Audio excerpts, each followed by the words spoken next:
Hello दोस्तों, कैसे हैं आप सब लोग। मैं दीपक एक बार फिर से आप लोगों का स्वागत करता हूं अपने यूट्यूब चैनल सक्सेस अलार्म पर।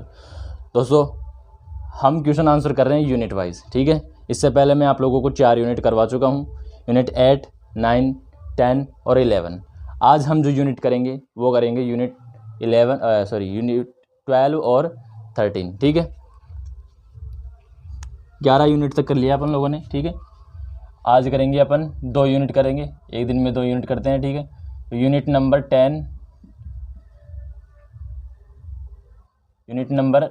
12 हो गया आज, और यूनिट नंबर 13 हो गया आज, ठीक है। जलवायु वर्गीकरण कोपेन का, ठीक है। इसके अलावा जलवायु परिवर्तन है उसको यूनिट के अंदर, जलवायु परिवर्तन। इसके अलावा और क्या है यूनिट 13 में जल चक्र वाटर साइकिल। इसके अलावा समुद्री उच्चावच। इन टॉपिक से रिलेटेड आज अपन क्वेश्चन करेंगे, ठीक है। लगभग 75 क्वेश्चन होंगे, ठीक है। और वो 75 का 76 भी मिल जाए, ठीक है। तो वो क्वेश्चन करेंगे अपन लोग आज। तो दोस्तों, शुरू करने से पहले मैं आप लोगों से रिक्वेस्ट करना चाहूँगा कि अभी तक आप लोगों ने हमारे चैनल को सब्सक्राइब नहीं किया है तो चैनल को सब्सक्राइब कीजिए तथा बेल आइकन को प्रेस कर लीजिए ताकि आगे आने वाले नोटिफिकेशन आप लोगों को फटाफट से मिल सके, ठीक है। तो चलिए शुरू करते हैं। दोस्तों, इससे पहले मैं आप लोगों को लगभग 500 क्वेश्चन करवा चुका हूँ। 500 तो नहीं कह सकते, लगभग 400 से 450 के लगभग मैं आप लोगों को क्वेश्चन करवा चुका हूँ, ठीक है। 4 तो मैंने क्लासें ली हैं, जो टेस्ट होते हैं मॉडल टेस्ट, ठीक है, जिसमें 100 क्वेश्चन करवाए हैं, फिर 50, फिर 20, ऐसे कई क्वेश्चन करवा चुका हूँ मैं। यूनिट वाइज क्वेश्चन करवा चुका हूँ, ठीक है, 2 क्लासों में 4 यूनिट के, ठीक है। तो आज अपन करेंगे फिर से 2 यूनिट 12 और 13। दोस्तों, स्टूडेंट्स कह रहे हैं कि प्रैक्टिकल ज्योग्राफी के क्वेश्चन लाइए, ठीक है। तो आप लोग टेंशन मत लीजिए, मैं प्रैक्टिकल ज्योग्राफी के क्वेश्चन बहुत जल्दी लेकर आने वाला हूँ, ठीक है। हो सकता है इसके बाद में जो वीडियो आए वो प्रैक्टिकल ज्योग्राफी का ही हो, तो आप लोग तैयार रहिए प्रैक्टिकल ज्योग्राफी के लिए, ठीक है। इसके अलावा मैं आप लोगों को एक इन्फॉर्मेशन और देना चाहता हूँ कि मैंने इन वीडियोस की प्लेलिस्ट बना दी है, तो आप लोग प्लेलिस्ट में जा कर के चेक कर लीजिए कितने प्लेलिस्ट आप लोगों को लिए कौन सी प्लेलिस्ट उपयोगी है, ठीक है। तो चलिए शुरू करते हैं बिना समय गवाते हुए। आपके सामने इधर क्वेश्चन आएंगे और मैं आप लोगों को यहाँ पर क्वेश्चन सॉल्व करके बताऊँगा, ठीक है। आ रही है बात समझ में, ठीक है। तो चलिए वीडियो को लाइक कीजिए और बेल आइकन को प्रेस कर दीजिए, हाँ, सब्सक्राइब करके, ठीक है। चलिए, क्वेश्चन नंबर पहला है आपकी स्क्रीन के सामने। क्वेश्चन नंबर पहला है, निम्न में से कौन सा जलवायु वर्गीकरण का उपागम नहीं है। 3 तरह के उपागम है जलवायु वर्गीकरण प्रस्तुत करने के, ठीक है। और चौथा इनमें दिया गया है जो जलवायु वर्गीकरण का उपागम नहीं है, तो वो आपको आइडेंटिफाई करना है, ठीक है। तो जलवायु वर्गीकरण के 3 उपागम है, कौन कौन से हैं। एक तो है आनुभविक या इसे कह सकते हैं एम्पिरिकल, ठीक है। इसके अलावा है जननिक, और इसके अलावा है अनुप्रयुक्त, ठीक है। आ रही है बात समझ में। ये अनुभविक क्या होता है, ये प्रेक्षित किए गए आंकड़ों के द्वारा प्राप्त किया जाता है, प्रेक्षित किए गए आंकड़ों के द्वारा, या फिर आप लोग इसे कह सकते हैं अनुभविक का मतलब एम्पिरिकल भी होता है, एम्पिरिकल। और ये जो कोपेन का दिया हुआ था वो मात्रात्मक था, कौन सा था, मात्रात्मक, ठीक है। आ रही है बात समझ में। इसके अलावा जननिक क्या है, तो कारणों के आधार पर, यानी कि जलवायु जो है वो कौन से कारणों से उत्पन्न हुई, उत्पत्ति के कारणों के आधार पर जननिक, ठीक है। जनक जैसे उत्पत्ति के कारण है जनक, वैसे ही जननिक है कि कारणों के आधार पर। जननिक जो वर्गीकरण किया जाता है वो कारणों के आधार पर किया जाता है, ठीक है। इसके अलावा जो अनुप्रयुक्त किया जाता है वो विशिष्ट उद्देश्य को लेकर किया जाता है। किसी विशिष्ट उद्देश्य को लेकर कोई वर्गीकरण प्रस्तुत किया जा रहा है तो वो कौन सा कहलाता है, वो कहलाता है अनुप्रयुक्त वर्गीकरण। ये तीनों ही जलवायु वर्गीकरण प्रस्तुत करने के उपागम है। लेकिन जो प्रयुक्त दिया गया है यहाँ पर, प्रयुक्त, वो कोई उपागम नहीं है, ठीक है। आ रही है बात समझ में। तो निम्न में से कौन सा जलवायु वर्गीकरण का उपागम नहीं है, वो प्रयुक्त नहीं है, प्रयुक्त, ठीक है। तो ऑप्शन नंबर सी आपका राइट आंसर हो जाएगा, ठीक है। क्वेश्चन नंबर 2 चलते हैं। क्वेश्चन नंबर 2, दोस्तों अगर चीज़ें समझ में आए तो लाइक ज़रूर कीजिएगा और कमेंट करके ज़रूर बताइएगा कि आप लोगों को क्लास कैसी लगी। ठीक है। क्वेश्चन नंबर 2 है, कोपेन के जलवायु वर्गीकरण के लिए निम्न में से कौन सी पद्धति का चयन किया। कोपेन महोदय जो थे वो जलवायु वर्गीकरण के लिए कौन सी पद्धति के चयन करे थे। ठीक है, तो ये आप लोगों को बताना है। तो 3 उपागम मैंने बताए, तो 3 उपागमों में से कौन कोपेन ने किया था, आनुभविक या एम्पिरिकल। ठीक है, जो खुद से अनुभव करके किया जाता है। ठीक है, एम्पिरिकल, या इसे कह सकते हैं कोपेन जो किया था वो मात्रात्मक था। किस प्रकार का था, मात्रात्मक था। 2 प्रकार के होते हैं, गुणात्मक होता है और एक मात्रात्मक होता है। तो कोपेन का जो वर्गीकरण था वो एम्पिरिकल और मात्रात्मक था। आ रही है बात समझ में। ठीक है, आंकड़ों के आधार पर किया था इन्होंने। ठीक है, क्वेश्चन नंबर 2 का जो राइट आंसर होगा वो होगा ऑप्शन नंबर ए। आ रही है बात समझ में, मात्रात्मक पद्धति के द्वारा। क्वेश्चन नंबर 3 देखते हैं। क्वेश्चन नंबर 3 है आप लोगों के सामने, कोपेन के जलवायु वर्गीकरण का मुख्य आधार क्या था। कोपेन के जलवायु वर्गीकरण का मुख्य आधार क्या था। तो एक वैज्ञानिक थे, वनस्पति विज्ञानी कैंडोल ने विश्व को 5 वनस्पति क्षेत्रों में बांटा था। 5 वनस्पति क्षेत्रों में बांटा था, और वे 5 वनस्पति क्षेत्र कौन से हैं वो बताता हूँ मैं। मेगाथर्मल, कैंडोल ने बांटा था। ठीक है, मेगाथर्मल, ज़ेरोफाइट्स। 3 नंबर है मेसोथर्मल, और 4 नंबर है माइक्रोथर्मल, और 5 है हेकिस्टोथर्मल। ये 5 चीज़ें बताई थी कैंडोल महोदय ने। यानी कि मेगाथर्मल मतलब जहाँ पर तापमान ज़्यादा हो, ज़ेरोफाइट मतलब शुष्क दशाएं हो, मेसोथर्मल मतलब तापमान मीडियम हो, माइक्रोथर्मल मतलब तापमान न्यून हो, और हेकिस्टोथर्मल मतलब परमाफ्रोस्ट, जो परमानेंट आइस कवर एरियाज़ हैं उनसे रिलेटेड है। ठीक है, आ रही है बात समझ में। तो इसी वनस्पति के वर्गीकरण को आधार मान करके कोपेन ने अपना जलवायु वर्गीकरण प्रस्तुत किया था। तो इसके अनुसार आप लोगों का आंसर क्या होगा कि मुख्य आधार क्या था कोपेन के जलवायु वर्गीकरण का, वो था वनस्पति। क्या था, वनस्पति। इसीलिए ऑप्शन नंबर सी आपका राइट आंसर हो जाएगा। ठीक है, आ रही है बात समझ में। क्वेश्चन नंबर 4 देखते हैं। क्वेश्चन नंबर 4 देखिए आप लोगों के सामने आ रहा है। क्वेश्चन नंबर 4 है, कोपेन ने सर्वप्रथम जलवायु वर्गीकरण किस वर्ष प्रस्तुत किया था। सर्वप्रथम किस वर्ष प्रस्तुत किया था कोपेन के द्वारा। तो वो वर्ष था 1900। ठीक है, वो वर्ष कौन सा था, 1900 था।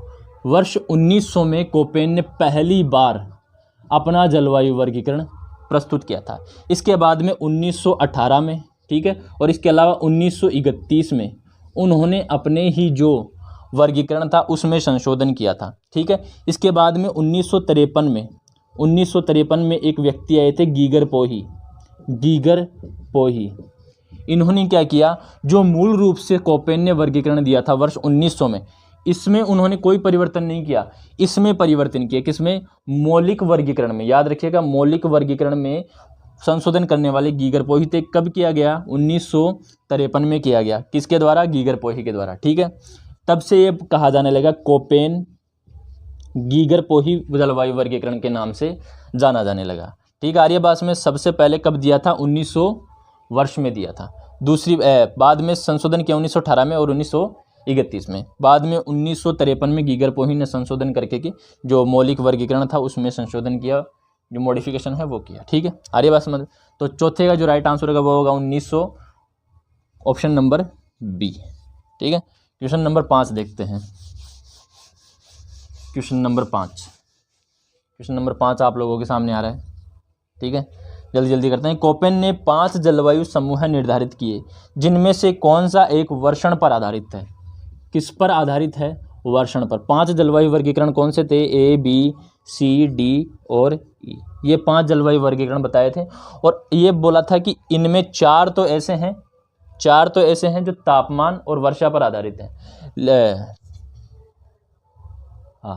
तापमान और वर्षा पर आधारित है, वनस्पति पर आधारित है। ठीक है, लेकिन एक जो है, इनमें से एक ऐसा है जो वर्षण पर आधारित है। केवल वर्षा डिसाइड करेगी कि वहाँ किस प्रकार की जलवायु मिलेगी, ठीक है। तो वो था बी प्रकार की जलवायु। किस प्रकार की जलवायु? बी प्रकार की जलवायु। इसे क्या नाम दिया था उन्होंने? ज़ेरोफाइट्स। ज़ेरोफाइट्स क्या नाम दिया था? ज़ेरोफाइट्स नाम दिया था। इसे BW और BS में विभाजित किया गया था। W का मतलब होता है मरुस्थलीय जलवायु, मरुस्थलीय मतलब शुष्क जलवायु, मतलब शुष्क जलवायु। इसके अलावा जो S था, S का कहा था उन्होंने स्टेपी जलवायु, यानी कि अर्ध शुष्क जलवायु, अर्ध शुष्क जलवायु। किसके आधार पर बांटा था? वर्षण के आधार पर बांटा था, ठीक है। वर्षण क्या होती है? वर्षण होती है, वर्षा नहीं होती। वर्षा होती है बूंदों के रूप में, और वर्षण जब आ जाए तो उसमें सम्मिलित रूप से सारी चीज़ें आएंगी, स्लीट, ओले, वर्षा, ओस, सब चीज़ें उसमें आ जाएंगी, ठीक है। आ रही है बात समझ में? तो वर्षण के आधार पर बांटा गया था इसे।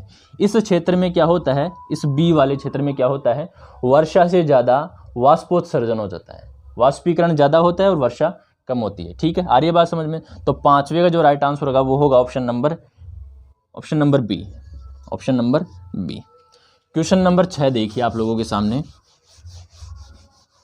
क्वेश्चन नंबर 6, क्वेश्चन नंबर 6 देखिए।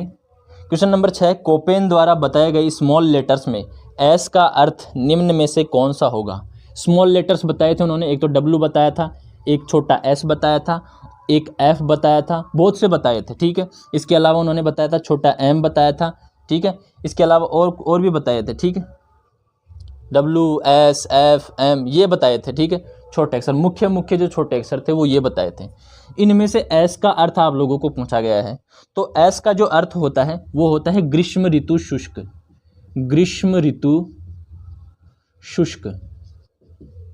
समर क्या होती है? शुष्क होती है, ठीक है। और डब्ल्यू का जो अर्थ था वो बताया था शीत ऋतु शुष्क, शीत ऋतु शुष्क। ये चीज़ें याद रखना है आप लोगों को, ठीक है। इसी से लेकर के आप लोग आंसर निकाल सकते हैं बाद में, ठीक है। इसके अलावा एफ का जो अर्थ बताया था वो बताया था वर्ष भर वर्षा, वर्ष भर वर्षा। इसके अलावा जो एम का अर्थ बताया था उन्होंने बताया था मानसूनी, मानसूनी जलवायु, ठीक है। आ रही है बात समझ में? ये 4 छोटे अक्षर बताए थे मुख्य, ठीक है। इसमें से एस, छोटे एस का पूछा गया है, ठीक है। बड़े एस का क्या बताया था उन्होंने? बड़े एस का बताया था मैंने अभी बी के अंदर स्टेपी जलवायु, अर्धशुष्क जलवायु। और छोटे एस का मतलब क्या बताया था? ग्रीष्म ऋतु शुष्क।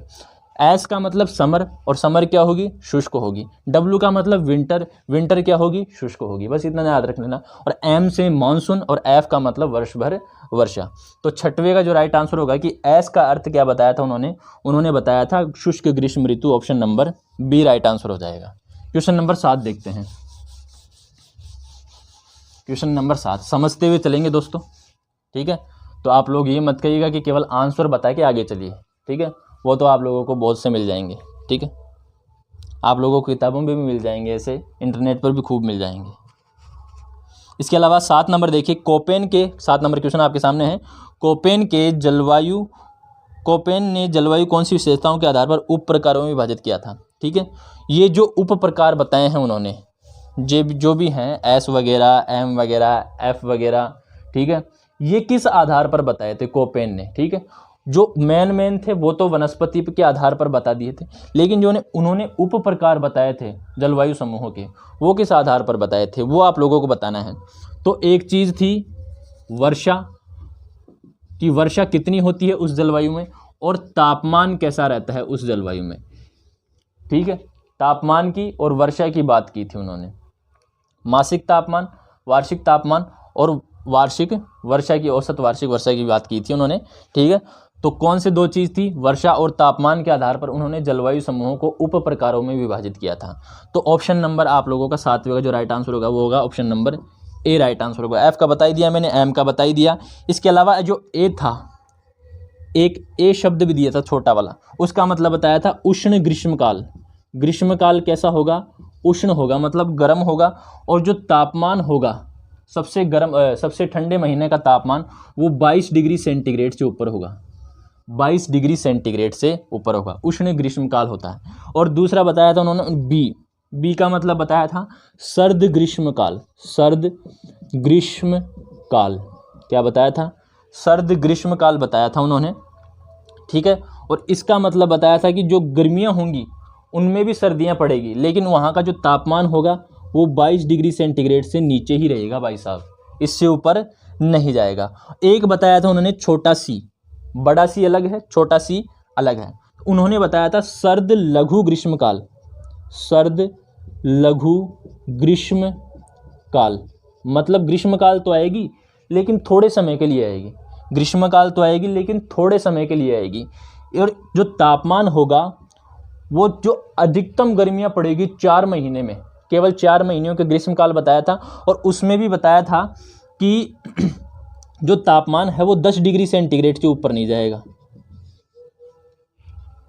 यानी कि 10 डिग्री सेंटीग्रेड से भी तापमान कम रहेगा, लेकिन ग्रीष्मकाल रहेगी भाई वो, ठीक है। तो सी का मतलब सर्द लघु ग्रीष्मकाल, तापमान 10 डिग्री से ऊपर नहीं जाएगा। आ रही है बात समझ में? तो 7वें का जो राइट आंसर होगा वो होगा option number A right answer होगा। क्वेश्चन नंबर 8वां देखते हैं दोस्तों। ये छोटे छोटे जो चीज़ें हैं वो याद रखना आप लोगों से पूछी जा सकती है। इसके अलावा एक एन भी बताया था कोहरे के रूप में।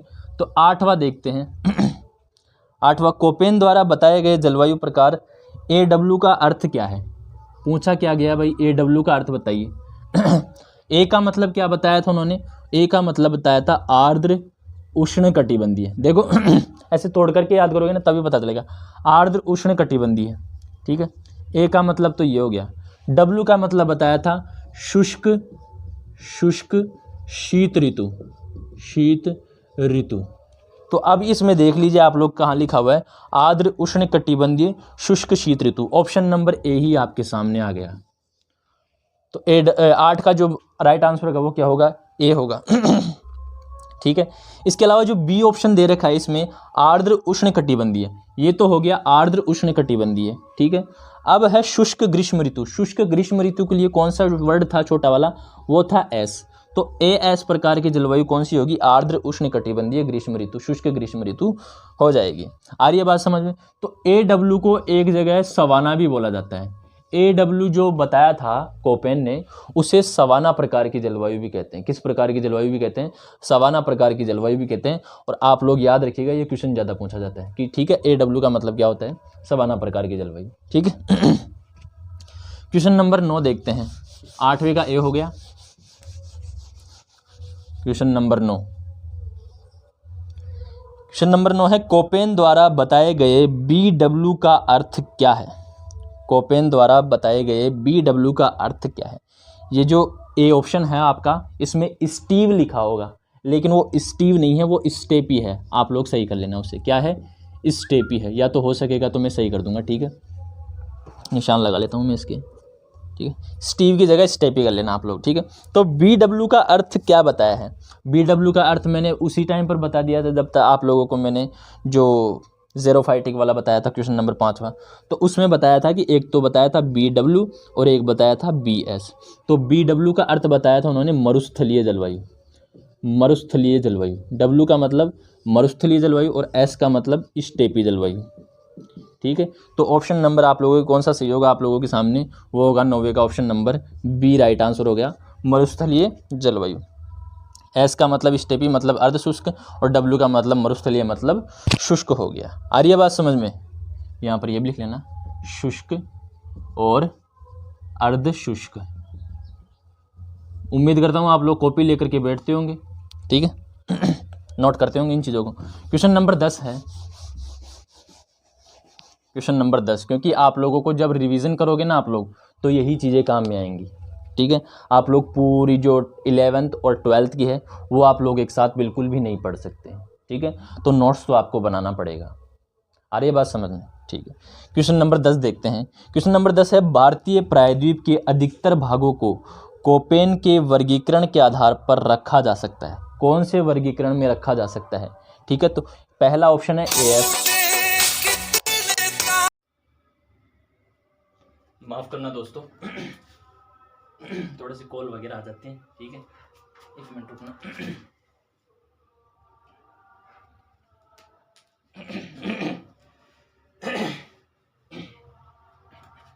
क्वेश्चन नंबर 10 देखते हैं। क्वेश्चन नंबर 10 है भारतीय प्रायद्वीप के अधिकतर भागों को कोपेन के वर्गीकरण के आधार पर रखा जा सकता है, ठीक है। तो किस आधार पर रखा जा सकता है? तो पहला जो ऑप्शन है AF। AF का मतलब वर्ष भर वर्षा, भाई राजस्थान है अपना, अपना भारत है, वर्ष भर वर्षा होती है? नहीं होती। ऑप्शन नंबर बी है AM। एम का मतलब मैंने क्या बताया था? मानसूनी जलवायु। तो अपने भारत में किस प्रकार की जलवायु पाई जाती है? मानसूनी जलवायु पाई जाती है। मानसून में ही क्या होती है? वर्षा होती है अपने। तो कोपेन के अनुसार जो प्रायद्वीपीय भारत की जो जलवायु होगी वो कौन सी प्रकार की होगी? AM प्रकार की होगी। तो 10वीं का जो राइट आंसर होगा वो ऑप्शन नंबर बी होगा। क्वेश्चन नंबर 11 देखते हैं। क्वेश्चन नंबर 11 है, निम्न में से कौन सा उपोष्ण कटिबंधीय मरुस्थल को दर्शाता है? कौन सा पूछा गया भाई? उपोष्ण कटिबंधीय। एक होता है उष्ण कटिबंधीय मरुस्थल और एक होता है उपोष्ण कटिबंधीय मरुस्थल। इसे दूसरे शब्दों में कह सकते हैं मध्य अक्षांशीय मरुस्थल कह सकते हैं। तो कौन सा प्रतीक है वो जिसे मध्य अक्षांशीय उपोष्ण कटिबंधीय मरुस्थल के बारे में दर्शाया गया? कौन सा पूछा गया है? मरुस्थल। तो पहला देखिए BWH, H जहां पर आ गया इसका मतलब ये उष्ण कटिबंधीय मरुस्थल है भाई। ठीक है, मरुस्थल तो है लेकिन उष्ण कटिबंधीय। H का मतलब होता है जर्मन भाषा में हेज। क्या होता है? हेज। और अपन क्या बोलते हैं? हॉट, यानी कि गर्म। गर्म मरुस्थल मतलब उष्ण कटिबंधीय हो गया। ये गर्म वाला ये है भाई, उष्ण कटिबंधीय मरुस्थल। दूसरा है BSH, S जहां पर आ गया, S का मतलब होता है स्टेपी। तो अपने को पूछा क्या है? मरुस्थल पूछा है, तो ये भी गलत हो गया। इसके बाद में है BSK, इसमें भी S आ गया तो इसका मतलब स्टेपी है, अपने को पूछा है मरुस्थल। लास्ट जो है BWK, लास्ट है BWK। K का मतलब होता है काल्ट। काल्ट का मतलब जर्मन भाषा में होता है कोल्ड, मतलब शीत मरुस्थल। शीत का मतलब मध्य अक्षांशीय मरुस्थल। W का मतलब मरुस्थल हो गया। तो मध्य अक्षांशीय मरुस्थलों के लिए कौन सा शब्द उपयोग किया जाए? BWK। अगर यहाँ पर H आता है तो इसका मतलब कौन सा हो जाता है? उष्ण कटिबंधीय। लेकिन यहाँ पर क्या आ गया? K आ गया, इसका मतलब ये मध्य अक्षांशीय उपोष्ण कटिबंधीय है।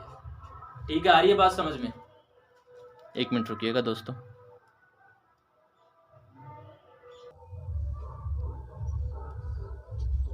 दोस्तों आवाज आ रही है आप लोगों के पास? उम्मीद करता हूँ आप लोगों के पास आवाज आ रही है। ठीक है। वो थोड़ा सा क्या है, मैंने माइक अटैच नहीं किया था उसके अंदर, वो थोड़ी सी मिस्टेक हो गई थी। ठीक है, आ रही है बात समझ में? तो 11वीं का जो राइट आंसर होगा वो क्या होगा? ऑप्शन नंबर 11वीं का होगा option number D right answer होगा। ठीक है, आ रही है बात समझ में? मिस्टेक हो जाती है यार बार बार में फ़ोन आने पर।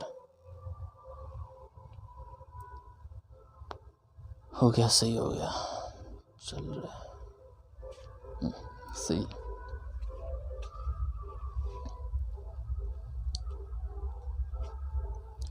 ठीक है, अब देखते हैं 12वां क्वेश्चन नंबर 12वां देखते हैं। क्वेश्चन नंबर 12वां। मुझे डर रहता है कि कहीं कोई प्रॉब्लम ना हो जाए माइक वगैरह में, नहीं तो पूरी क्लास ऐसे की ऐसे चली जाएगी बिना साउंड की। क्वेश्चन नंबर कौन सा है? 11वां कर लिया अपन, देखते हैं 12वां। मेहनत खराब नहीं चली जाए बस। कोपेन के अनुसार निम्न में से कौन सा समुद्री पश्चिमी तटीय प्रदेश को दर्शाता है? क्या पूछा गया है? समुद्री पश्चिमी तटीय मतलब समुद्रों का कौन सा भाग होगा? पश्चिमी भाग होगा। और महाद्वीपों का कौन सा भाग होगा? पूर्वी भाग होगा। मतलब महाद्वीपों के पूर्वी भागों में वर्षा होती है, याद रखना इस चीज को। तो अब देखिए आप लोग, CFA, पहला ऑप्शन क्या है? CFA, इसका मतलब होता है आर्द्र उपोष्ण कटिबंधीय। आर्द्र उपोष्ण कटिबंधीय कैसा होता है? आर्द्र उपोष्ण कटिबंधीय होता है। और यह है मध्य अक्षांशीय अर्ध शुष्क। मध्य अक्षांशीय अर्ध शुष्क। अर्ध शुष्क ये किस प्रकार की जलवायु है? CFA किस प्रकार की जलवायु है? आर्द्र उपोष्ण कटिबंधीय मध्य अक्षांशीय अर्ध शुष्क जलवायु होती है। लेकिन पूछा क्या है अपने को? समुद्री पश्चिमी तटीय प्रदेश को दर्शाता है जिसमें कोई भी शुष्क ऋतु नहीं होती। कोई भी शुष्क ऋतु नहीं होती। और ये है CFB। ये क्या है? CFB, कोई भी शुष्क ऋतु नहीं होती। इसका मतलब यहाँ पर जो जलवायु होगी वो इस प्रकार की होगी, समुद्री पश्चिमी तटीय जलवायु होगी। और बी का मतलब मैंने क्या बताया था आप लोगों को, बी का मतलब बताया था मैंने कि ग्रीष्मकाल तो होता है लेकिन वो क्या होता है, शीतल होता है, मतलब 22 डिग्री सेंटीग्रेड से कम होता है। तो यहाँ की जो जलवायु होगी वो कोष्ण होगी। कोष्ण का मतलब ज़्यादा ठंडी नहीं होगी और ज़्यादा गर्म भी नहीं होगी, सुहावनी सी होगी, कोष्ण, मधुर मधुर, ठीक है, आप लोग कह सकते हैं इसे। इसके अलावा शीतल ग्रीष्म, कोष्ण तथा शीतल ग्रीष्म, ग्रीष्म काल भी होगा तो वो शीतल शीतल होगा, गर्मी ज़्यादा नहीं लगेगी आप लोगों को, ठीक है, ठीक है। तो 12वें का जो राइट आंसर होगा वो होगा option number B, right answer होगा CFB। किस प्रकार की जलवायु है, समुद्री पश्चिमी तटीय जलवायु। ये क्वेश्चन में देगा समुद्री पश्चिमी तटवायु के लिए कौन सा वर्ड यूज किया जाएगा, CFB किया जाएगा। तो 12वें का हो गया। अब देखते हैं 13वें का राइट आंसर। 13वें का राइट आंसर देखते हैं, 13 नंबर राइट आंसर देखते हैं। 13वें का राइट आंसर है, 1 मिनट देखते हैं। 13वां क्वेश्चन आप लोगों के सामने आ रहा है। 13वां क्वेश्चन ये रहा, ठीक है, कि उप उत्तर ध्रुवीय शुष्क जलवायु किस प्रकार की है, शुष्क जलवायु। उप उत्तर ध्रुवीय शुष्क जलवायु के अनुसार निम्न में से कौन सा कूट महाद्वीपीय भीषण जाड़े को प्रदर्शित करता है। महाद्वीपीय जाड़ा, भीषण जाड़ा, किस प्रकार का जाड़ा, भीषण जाड़ा। और जलवायु कैसी है, शुष्क जलवायु है, उत्तर ध्रुवीय, उप उत्तर ध्रुवीय। तो इसमें क्या होगा, महाद्वीपीय जाड़ा क्या होता है, भीषण होता है, शुष्क होता है। शुष्क शीत ऋतु, शुष्क शीत ऋतु के लिए कौन सा वर्ड यूज किया जाता है, W यूज किया जाता है। कौन सा यूज किया जाता है, तो W यूज किया जाता है। तो आप लोगों के सामने ऑप्शन में W दिखाई दे रहा है कहीं पर, जी हाँ दिखाई दे रहा है, कौन सा, DW, कौन सा दिखाई दे रहा है, DW दिखाई दे रहा है। और इसका मतलब ये उप उत्तर ध्रुवीय है। और इसके बाद में E है, वो ध्रुवीय क्षेत्र क्या है, ठीक आ रही है बात समझ में। तो ये क्या हो गया, DW हो गया आप लोगों का राइट आंसर। तो 13वें का जो राइट आंसर होगा वो option number C right answer हो जाएगा। इसके अलावा यहाँ पर एक DF भी दे रखा है, DF भी दे रखा है। F का मतलब बताया था मैंने वर्ष भर वर्षा, लेकिन यहाँ पर वर्ष भर वर्षा नहीं होती, केवल कोपेन ने यूज कर दिया ये वर्ड यहाँ पर, ठीक है। तो F का मतलब होता है आर्द्र महाद्वीपीय, आर्द्र महाद्वीपीय। DF का मतलब क्या होता है, आर्द्र महाद्वीपीय भीषण जाड़ा, भीषण जाड़ा, भीषण जाड़ा, मतलब सर्दियां भीषण होगी, आर्द्र है क्योंकि F आ गया भाई इसके अंदर। इसके अलावा कोई शुष्क ऋतु नहीं, शुष्क ऋतु नहीं। D का मतलब तो समझ, जहां पर D आ जाए इसका मतलब वहां पर ठंडी रहेगी भाई। और बाद में F से आप लोगों को पता लगा लेकिन कि आर्द्र है या शुष्क है, ठीक आ रही है बात समझ में। 13वें का राइट आंसर क्या हो गया, option number C right answer हो गया। क्वेश्चन नंबर 14 देखते हैं, क्वेश्चन नंबर 14 देखते हैं। दोस्तों दिखाई दे रहा है कि आप लोगों को, देख लेता हूँ मैं एक बार। क्वेश्चन नंबर आप लोगों के सामने आ रहा है, आप लोग देखिए और क्वेश्चन को सोल्व कर लिए, ठीक है। क्वेश्चन नंबर 14 है, कोपेन द्वारा प्रस्तुत, कोपेन द्वारा प्रस्तुत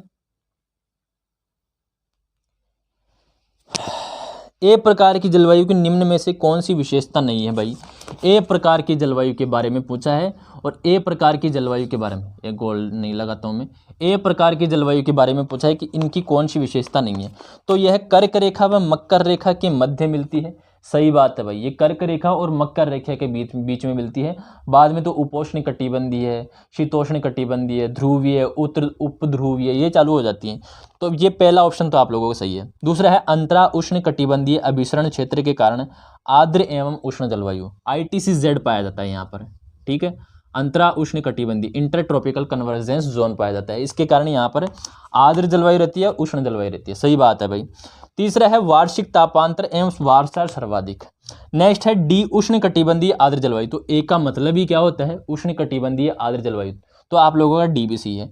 लेकिन जो C है इसमें ध्यान देखिएगा कि वार्षिक तापांतर एवं वर्षा सर्वाधिक। हाँ भाई गौर से देखना, वर्षा तो यहाँ पर सर्वाधिक होती है, मैं नहीं कह रहा कि वर्षा यहाँ पर सर्वाधिक होती है, लेकिन ये जो पहला दे रखा है कि वार्षिक तापांतर, ये भी सर्वाधिक होता है ना भाई। वार्षिक तापांतर यहाँ पर न्यून होता है, सबसे कम वार्षिक तापांतर ही यहाँ पर होता है। आप लोग कह सकते हैं कि वार्षिक तापांतर नगण्य रहता है। भूमध्य रेखीय क्षेत्रों में वार्षिक तापांतर क्या रहता है, उष्णकटिबंधीय क्षेत्रों में नगण्य रहता है, कह सकते हैं आप लोग, ठीक है। तो ये अधिक नहीं होता है, ये नगण्य होता है, न्यून होता है। इसीलिए आप लोगों का ऑप्शन नंबर सी जो है वो असत्य हो गया, मतलब सही नहीं है। किसके बारे में? ए प्रकार की जलवायु के बारे में सही नहीं है। केवल एक शब्द के कारण वार्षिक तापांतर सर्वाधिक के कारण यहां पर न्यून होता है, वर्षा तो सर्वाधिक होती है, ठीक है। तो 14वें का जो राइट आंसर होगा वो होगा option number C right answer होगा। क्वेश्चन नंबर 15 देखते हैं। ऐसी छोटी छोटी गलतियां ही आप लोगों को सिलेक्शन से पीछे कर देती हैं, तो चीजों को ध्यान से पढ़िए और क्वेश्चन में नहीं का चश्मा जरूर लगा करके जाइएगा।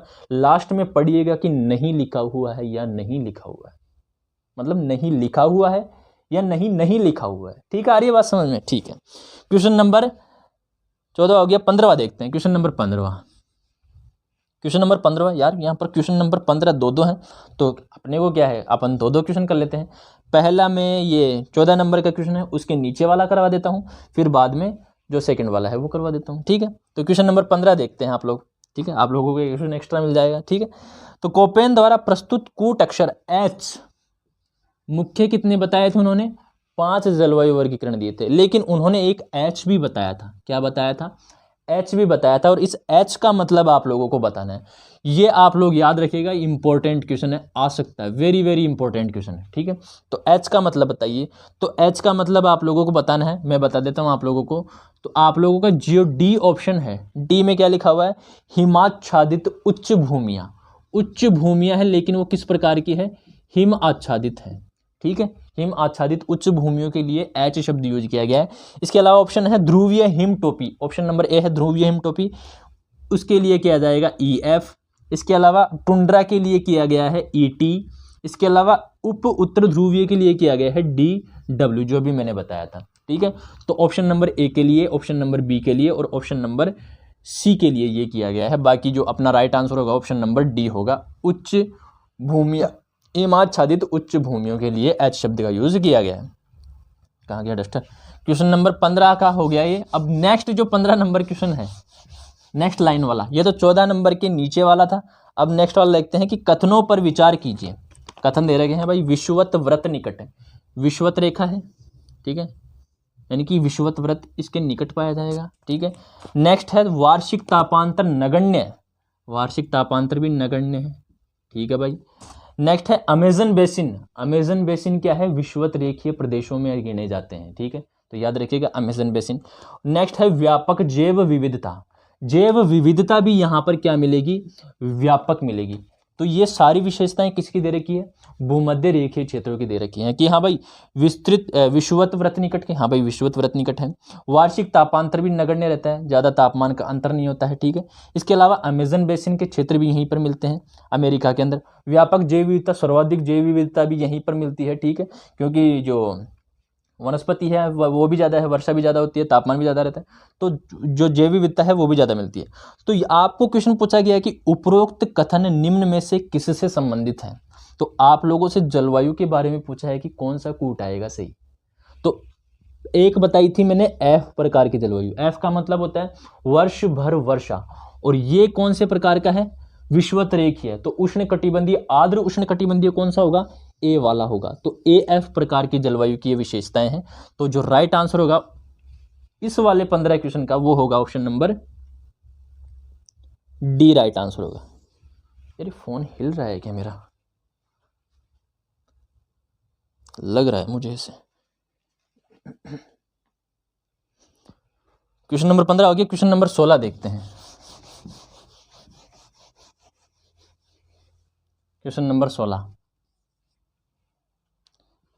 क्वेश्चन नंबर 16 है निम्न कथनों पर विचार कीजिए। फिर से कथन दे दिया आप लोगों को कि उपोष्ण कटिबंधीय उच्च वायुदाब, उच्च वायुदाब है, ठीक है, उपोष्ण कटिबंधीय है, ठीक है भाई, दे दिया। नेक्स्ट है उच्च तापमान व वर्षा, उच्च तापमान व वर्षा, वर्षा उच्च कहाँ से हो गई भाई यहाँ पर, ठीक है। नेक्स्ट है 3 नंबर महाद्वीपों के पश्चिमी सीमांतों पर, ये भी बात सही है, महाद्वीपों के पश्चिमी सीमांतों पर, पश्चिमी सीमांतों पर। ठंडी धाराओं के आसन्न क्षेत्र, ठंडी धाराओं के आसन्न क्षेत्र, ये बात भी सही है। तो उपरोक्त आपको क्वेश्चन पूछा क्या है, अब देखना, उपरोक्त कथनों में से कौन सा कोपेन द्वारा प्रस्तुत बी प्रकार की जलवायु से संबंधित नहीं है, बी प्रकार की जलवायु से संबंधित नहीं है। तो ऑप्शन नंबर जो ए है, उच्च उपोषण, भाई सही है, उच्च वायुदाब के क्षेत्र होते हैं। इसके अलावा ऑप्शन नंबर 3 कथन नंबर देखिए, महाद्वीपों के पश्चिमी सीमांतों पर, महाद्वीपों के पश्चिमी सीमांतों पर देख लीजिए आप लोग क्या पाए जाते हैं, मरुस्थल पाए जाते हैं। तो बी प्रकार की जलवायु क्या होगी, शुष्क प्रकार की जलवायु हो गई। उत्तरी अमेरिका में देख लीजिए सोनरन हो गया, चिहुआहुआ हो गया, दक्षिणी अमेरिका में देख लिया अटाकामा हो गया, इन क्षेत्रों के अंदर, या फिर आप लोग अफ्रीका के अंदर देख लीजिए कालिहारी हो गया। इसके अलावा अपने भारत के अंदर देख लीजिए थार का मरुस्थल हो गया। अफ्रीका के अंदर ऊपर की तरफ देख लीजिए, भूमध्य रेखा से उत्तर की तरफ उपोष्ण कटिबंधीय क्षेत्रों में सहारा मरुस्थल हो गया। इसके अलावा ऑस्ट्रेलिया में देख लीजिए आप लोग, ये सारे मरुस्थल कहाँ हैं, पश्चिमी तटों पर हैं। तो ये भी सही है। ठंडी धाराओं के आसन, पश्चिमी तटों पर क्या मिलेगी, ठंडी धाराओं, दक्षिणी अमेरिका के पश्चिमी तट पर मिलेगी पेरू की धारा, उत्तरी अमेरिका के पश्चिमी तट पर मिलेगी आप लोग कैलिफोर्नियाई धारा, अफ्रीका के पश्चिमी तट पर मिलेगी आप लोगों को कनारी, उत्तर की तरफ कनारी और दक्षिण की तरफ बेंगुएला। इसके अलावा पश्चिमी क्या बोलते हैं, ऑस्ट्रेलिया के पश्चिम की साइड में पश्चिमी ऑस्ट्रेलियन ठंडी धारा मिलेगी। तो ये ठंडी धाराओं के आसन क्षेत्र भी है। लेकिन जो ऑप्शन नंबर बी है आप लोगों का, ऑप्शन नंबर 2, जहां पर उच्च तापमान, तापमान तो उच्च मिलता है लेकिन वर्षा उच्च नहीं मिलती, वर्षा क्या नहीं मिलती, उच्च नहीं मिलती, और इसी जगह पर गलती हो गई कि वर्षा भी उच्च बता दी इन्होंने। तो आप लोगों का जो राइट आंसर होगा कि जलवायु से संबंधित नहीं है, वो क्या होगा, option number B right answer होगा, कि केवल बी जो है, केवल 2 नंबर जो कथन है वो बी प्रकार की जलवायु से मैच नहीं खाता, क्योंकि इसमें उच्च वर्षा दे रखी है। उच्च वर्षा होती तो बी प्रकार की जलवायु क्यों होती, उच्च वर्षा नहीं है, निम्न वर्षा है, तभी तो बी प्रकार की जलवायु है। ठीक है भाई, तो 16वें का जो राइट आंसर हो गया ऑप्शन नंबर बी हो गया। क्वेश्चन नंबर 17 देखते हैं, जल्दी जल्दी करते हैं भाई। क्वेश्चन नंबर 17 है कि निम्न में से कौन से प्रकार की जलवायु 35 से 60 डिग्री अक्षांश के मध्य पाई जाती है, 35 से 60 डिग्री अक्षांशों के मतलब मध्य अक्षांशों के मध्य पाई जाती है। इसका मतलब BSH, H का मतलब उष्ण कटिबंधीय आ गया, ये तो नहीं है। BWH, H आ गया, ये भी उष्ण कटिबंधीय है। BW है भाई, W मरुस्थलीय है, अब ये बताया नहीं है कहाँ पर है, तो ये नहीं करेंगे अपन। लास्ट जो है BSK, S का मतलब स्टेपी मतलब अर्धशुष्क, और K का मतलब कार्ट मतलब कूल। तो 35 से 60 डिग्री के मध्य किस प्रकार की जलवायु पाई जाती है, BSK प्रकार की जलवायु पाई जाती है। तो 17वें का जो राइट आंसर होगा option number D right answer होगा। क्वेश्चन नंबर 18 देखते हैं, जल्दी जल्दी चलते हैं आगे, बहुत से क्वेश्चन है। क्वेश्चन नंबर 18 लगभग अभी तो अपने लोगों के पास 60 क्वेश्चन बचे हैं। ठीक है, क्वेश्चन नंबर 18, विश्व में कौन से स्थान पर उच्च तापमान दर्ज किया गया है। तो 13 सितंबर की बात है, कौन से सितंबर की बात है, 13 सितंबर 1922 की बात है। तापमान कितना दर्ज किया गया था, उच्चतम तापमान 58 डिग्री सेल्सियस दर्ज किया गया था। ठीक है, 58 डिग्री सेल्सियस दर्ज किया गया था, 13 सितंबर 1922 की बात है। और उस स्थान का नाम है अल अजीजिया, अल अजीजिया। लीबिया का एक क्षेत्र है, लीबिया एक अफ्रीकन देश है, उत्तरी अफ्रीकन देश, सहारा मरुस्थल के पास। तो वहाँ पर एक स्थान है अल अजीजिया, वहाँ पर 13 सितंबर 1992 को 58 डिग्री सेंटीग्रेड उच्चतम तापमान दर्ज किया गया था। ठीक है, आ रही है बात समझ में। तो ऑप्शंस के अनुसार कौन सा हो जाएगा, option number B right answer हो जाएगा 18वें के अंदर। ठीक है, क्वेश्चन नंबर 19 देखते हैं, क्वेश्चन नंबर 19 देखते हैं। तारीख वारी को याद रखिएगा आप लोग, सन वगैरह। ठीक है, लीबिया कंट्री है, लीबिया कंट्री का अल अजीजिया प्रदेश है। ठीक है, 19 है, कोपेन के जलवायु वर्गीकरण के अनुसार CS किस प्रकार की जलवायु है।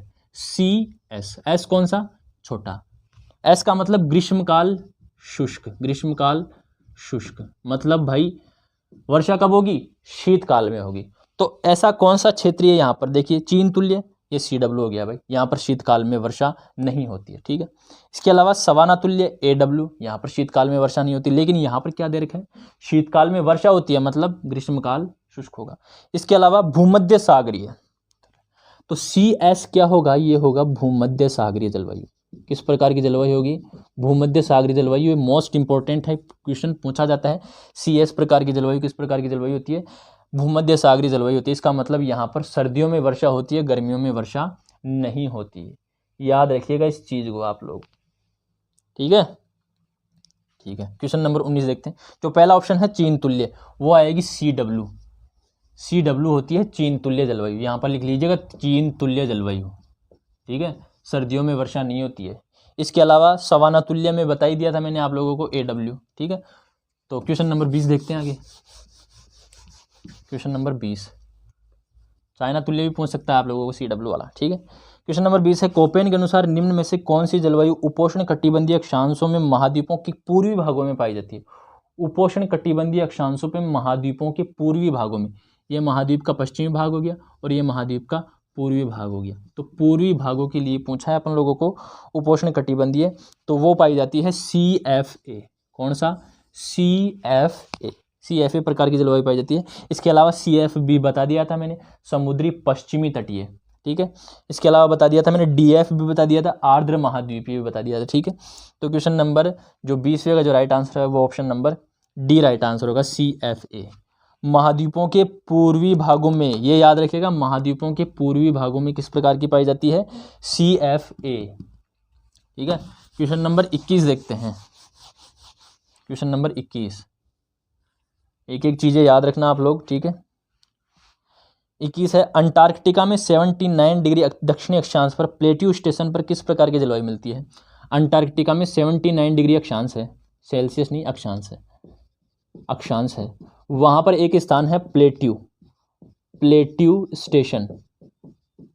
तो आप लोगों को वहाँ की जलवायु बतानी है, वहाँ की जलवायु बतानी है। अब देखिए भाई, 79 डिग्री अक्षांश है, जगह कौन सी है? अंटार्कटिका। अंटार्कटिका, इसका मतलब गर्मी तो पड़ेगी नहीं, क्या है? ठंडी है। ठंडी के लिए यहाँ पर देखिए शब्द कौन कौन से है? D भी ठंडी के लिए है, लेकिन अंटार्कटिका वाली जगह पर 79 डिग्री अक्षांश पर, वहाँ पर भाई D से काम नहीं चलेगा, वहाँ पर तो किससे काम चलेगा? E से काम चलेगा। तो EF प्रकार की, कौन से प्रकार की? EF प्रकार की जो जलवायु है वो वहाँ पर मिलेगी। कहाँ पर? प्लेट्यू स्टेशन पर, अंटार्कटिका के 79 डिग्री अक्षांश पर, ठीक है। आ रही है बात समझ में? EF जलवायु, EF जलवायु को क्या कहा जाता है? हिमटोपी जलवायु, हिमटोपी जलवायु कहा जाता है। अंटार्कटिका के अलावा ये है जो ग्रीनलैंड है उसके आंतरिक भागों में पाई जाती है। ग्रीनलैंड के तटीय भाग नहीं, आंतरिक भागों में, अंटार्कटिका के आंतरिक भागों में मिलती है, ठीक है। EF प्रकार की जलवायु। तो 21वें का जो राइट आंसर होगा वो होगा option number D right answer होगा। क्वेश्चन नंबर 22 देखते हैं। क्वेश्चन नंबर 22, जल्दी जल्दी करते हैं भाई, बहुत ज़्यादा लंबी क्लास हो जाएगी क्योंकि ये समझाने लायक चीज़ें हैं। क्वेश्चन नंबर 22 है, मिलानकोविच सिद्धांत निम्न में से किससे संबंधित है? भाई कोपेन वाला खत्म हो चुका है, मैंने आपको सारी चीज़ें बता दी हैं, लगभग सारी चीज़ें कवर करने की कोशिश की है मैंने, ठीक है, इन 21 क्वेश्चन में। नेक्स्ट है, मिलानकोविच सिद्धांत निम्न में से किससे संबंधित है? अब भाई अपन कौन से में आ गए? जलवायु परिवर्तन वाले टॉपिक में आ गए, ठीक है, जलवायु परिवर्तन वाले में। तो मिलानकोविच साइकिल किससे संबंधित है वो पूछा है आप लोगों को। तो मिलानकोविच जो साइकिल है वो सूर्य तप से संबंधित है, सूर्य तप से संबंधित है। मतलब सूर्य तप अधिक प्राप्त होता है या कम प्राप्त होता है? मिलानकोविच साइकिल होता क्या है? मिलानकोविच जो सिद्धांत होता है, दोलन सिद्धांत, वो होता क्या है? इसमें क्या होता है, पृथ्वी की जो अक्षीय स्थिति है वो बदल जाती है कई बार, या इसके जो झुकाव है, अक्षीय झुकाव है, उसमें परिवर्तन हो जाता है, और उसी लिए उस साइकिल को क्या बोलते हैं? मिलानकोविच साइकिल। ये करोड़ों वर्षों में एक बार होता है, ठीक है। इसीलिए क्या होती है? जलवायु परिवर्तन हो जाता है। तो ये किससे संबंधित है? सूर्य तप से संबंधित है। जब इनके अक्ष में और इनके झुकाव में परिवर्तन होता है तो जो स्थान है वहाँ पर सूर्य तप के में भी क्या हो जाता है? परिवर्तन हो जाता है, ठीक है। इसके अलावा सौर कलंक जो है, सौर कलंक आप लोगों को, ये जो 22वें का जो राइट आंसर होगा वो होगा ऑप्शन नंबर B, है ना? हाँ, ऑप्शन नंबर B है इसका राइट आंसर। इसके अलावा जो सौर कलंक दे रखा है आप लोगों को, सौर कलंक भी समझ लीजिए, ये भी एक जलवायु परिवर्तन का कारण है। इसका मतलब सौर कलंक होता क्या है? सूर्य पर काले रंग के धब्बे होते हैं, सूर्य पर क्या होते हैं? काले धब्बे होते हैं, और जब ये धब्बे बढ़ते हैं, बढ़ने पर, सौर कलंक बढ़ने पर क्या होता है? सौर कलंक बढ़ने पर होता है ठंडा और आर्द्र जलवायु हो जाती है। इसका मतलब तूफान बढ़ जाते हैं, तूफान बढ़ जाते हैं। संख्या बढ़ने पर, ये क्या लिखा हुआ है, एक मिनट रुकिएगा, हाँ, काले धब्बे है ना, बढ़ने पर ठंडी व आर्द्र जलवायु हो जाती है और तूफानों की संख्या बढ़ जाती है। लेकिन जब ये सौर कलंक कम होते हैं, सौर कलंक कम होते हैं तो क्या होता है? शुष्क और उष्ण दशाएं पैदा हो जाती है, शुष्क और उष्ण दशाएं पैदा हो जाती है, ठीक। आ रही है बात समझ में? आ रही है बात समझ में? सौर कलंक समझ गए, सूर्य तप समझ गए, ठीक है। मिलानकोविच साइकिल मैंने बता दिया, पृथ्वी के अक्षीय में और झुकाव में और पृथ्वी के अक्ष में परिवर्तन आ जाता है, ठीक है। क्वेश्चन नंबर 23 देखते हैं। क्वेश्चन नंबर 23 आप लोगों के सामने आ रहा है, जल्दी से करिए। क्वेश्चन नंबर 23 को मैं भी इसको पलट लेता हूँ। क्वेश्चन नंबर 23, हाँ, पिछली शताब्दी में पृथ्वी के औसत तापमान में कितनी वृद्धि देखी गई? पिछली शताब्दी में, कौन सी शताब्दी? 20वीं शताब्दी, 20वीं सदी थी, ठीक है, 1900 वाली। उसमें तापमान की कितनी वृद्धि देखी गई? तो वो रटने लायक चीज़ है, वो देखी गई 0.8 डिग्री सेल्सियस की वृद्धि देखी गई वर्ष 1900 लेकर के 2000 तक। वर्ष 1900 से लेकर के 2000 तक कितने डिग्री सेल्सियस की वृद्धि देखी गई तापमान में? वो देखी गई पृथ्वी के औसत तापमान में 0.8 डिग्री सेल्सियस की वृद्धि देखी गई है, ठीक है।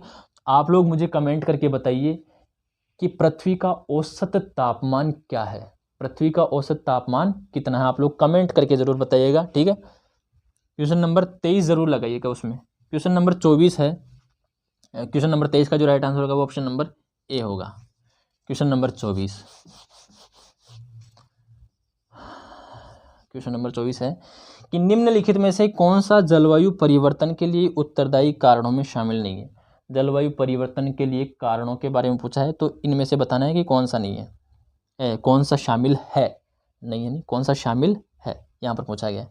तो सौर कलंक का सिद्धांत अभी बता दिया था मैंने, जलवायु परिवर्तनों के कारणों में शामिल है।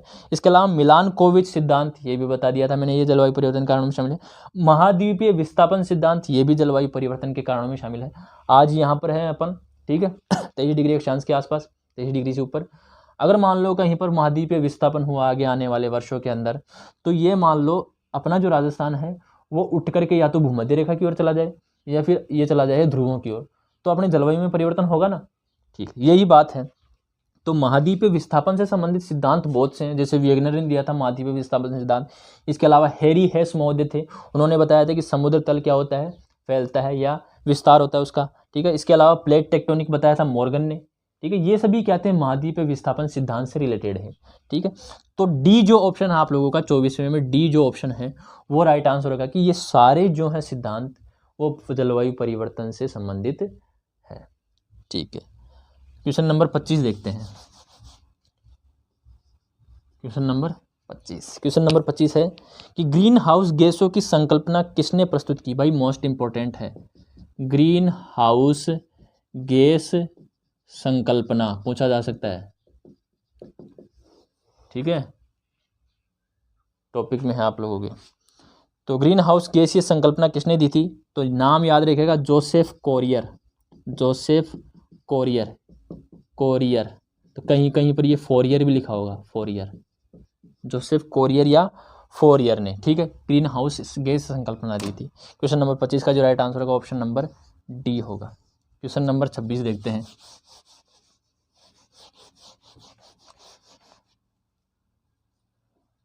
क्वेश्चन नंबर 26 पढ़िए आप लोगों के सामने आ रहा है।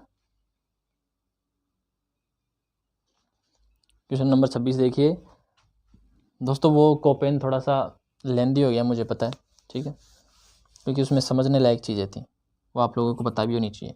क्वेश्चन नंबर 26 देखिए आप लोगों के सामने, जलवायु परिवर्तन का वह कौन सा मापक है जिसकी समयावधि लाखों वर्षों की होती है?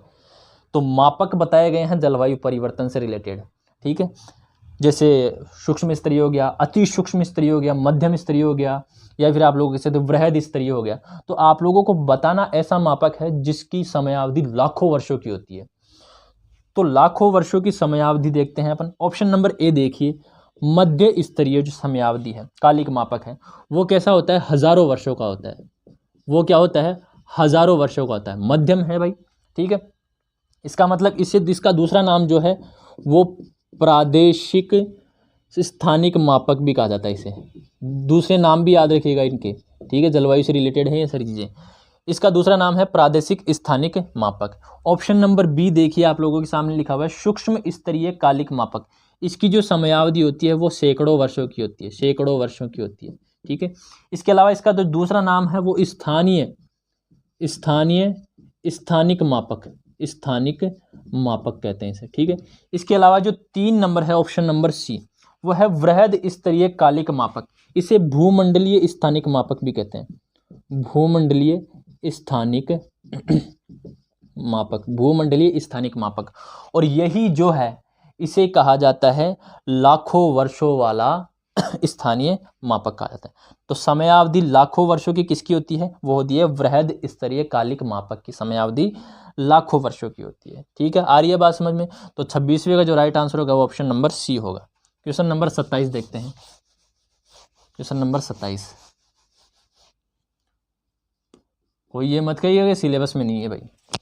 ठीक है, क्वेश्चन नंबर 27, जलवायु परिवर्तन के साक्ष्यों में वृक्ष कालानुक्रमिक कौन से संकेतकों में शामिल है? जलवायु परिवर्तन के संकेतक देखे आप लोगों ने कि ठीक है, कहीं पर जमाव है, कहीं पर ये महाद्वीपीय विस्थापन हो गया, कहीं पर हो गया हिम नदी से निर्मित जो स्थल रूप है, कहीं पर पवनों से निर्मित स्थल रूप है। तो ये क्या है? समयावधि है, समय के अनुसार परिवर्तन हुए। तो इनमें से पूछा गया है अपन लोगों को वृक्ष कालानुक्रमिक, वृक्षों में जो परतें मिलती है वो किस प्रकार का संकेत है? तो वो संकेत है आप लोगों का जैविक संकेतक। किस प्रकार का संकेतक है? जैविक संकेतक। ऑप्शन है आप लोगों के सामने 27वें का जो राइट आंसर होगा वो option number C right answer होगा। इसके अलावा ऑप्शन दे रखे हैं हिमानी संकेतक। हिमानी संकेतक में क्या होता है? हिमानीकरण होता है, हिमानी से निर्मित स्थल रूप होते हैं, अन्य अनेक कई प्रकार के जो हिमयुगाएं हैं वो है हिमानी संकेतक। इसके अलावा भौमिक संकेतक, भौमिक संकेतक हो गया स्थलीय निक्षेप, सागरीय निक्षेप, किस प्रकार के निक्षेप होता है, अवसादीकरण हो गया, ये क्या है? भौमिक संकेतक है। इसके अलावा विवर्तनी के संकेत, विवर्तनी के संकेतक में हो गया महाद्वीपीय विस्थापन हो गया, प्लेट टेक्टोनिक्स हो गया, ये क्या है? विवर्तनी के संकेत है। और ये क्या है? सारे जलवायु परिवर्तनशीलता को जलवायु परिवर्तन के साक्ष्यों में आते हैं। ठीक है, कि हाँ भाई जलवायु परिवर्तन हुआ है, ये प्रकार के साक्ष्य हैं। ठीक है, तो जैविक संकेतक में आता है वृक्ष कालानुक्रमिक। ठीक है, 27वें का जो राइट आंसर सी हो गया। 28वें का राइट आंसर देखते हैं।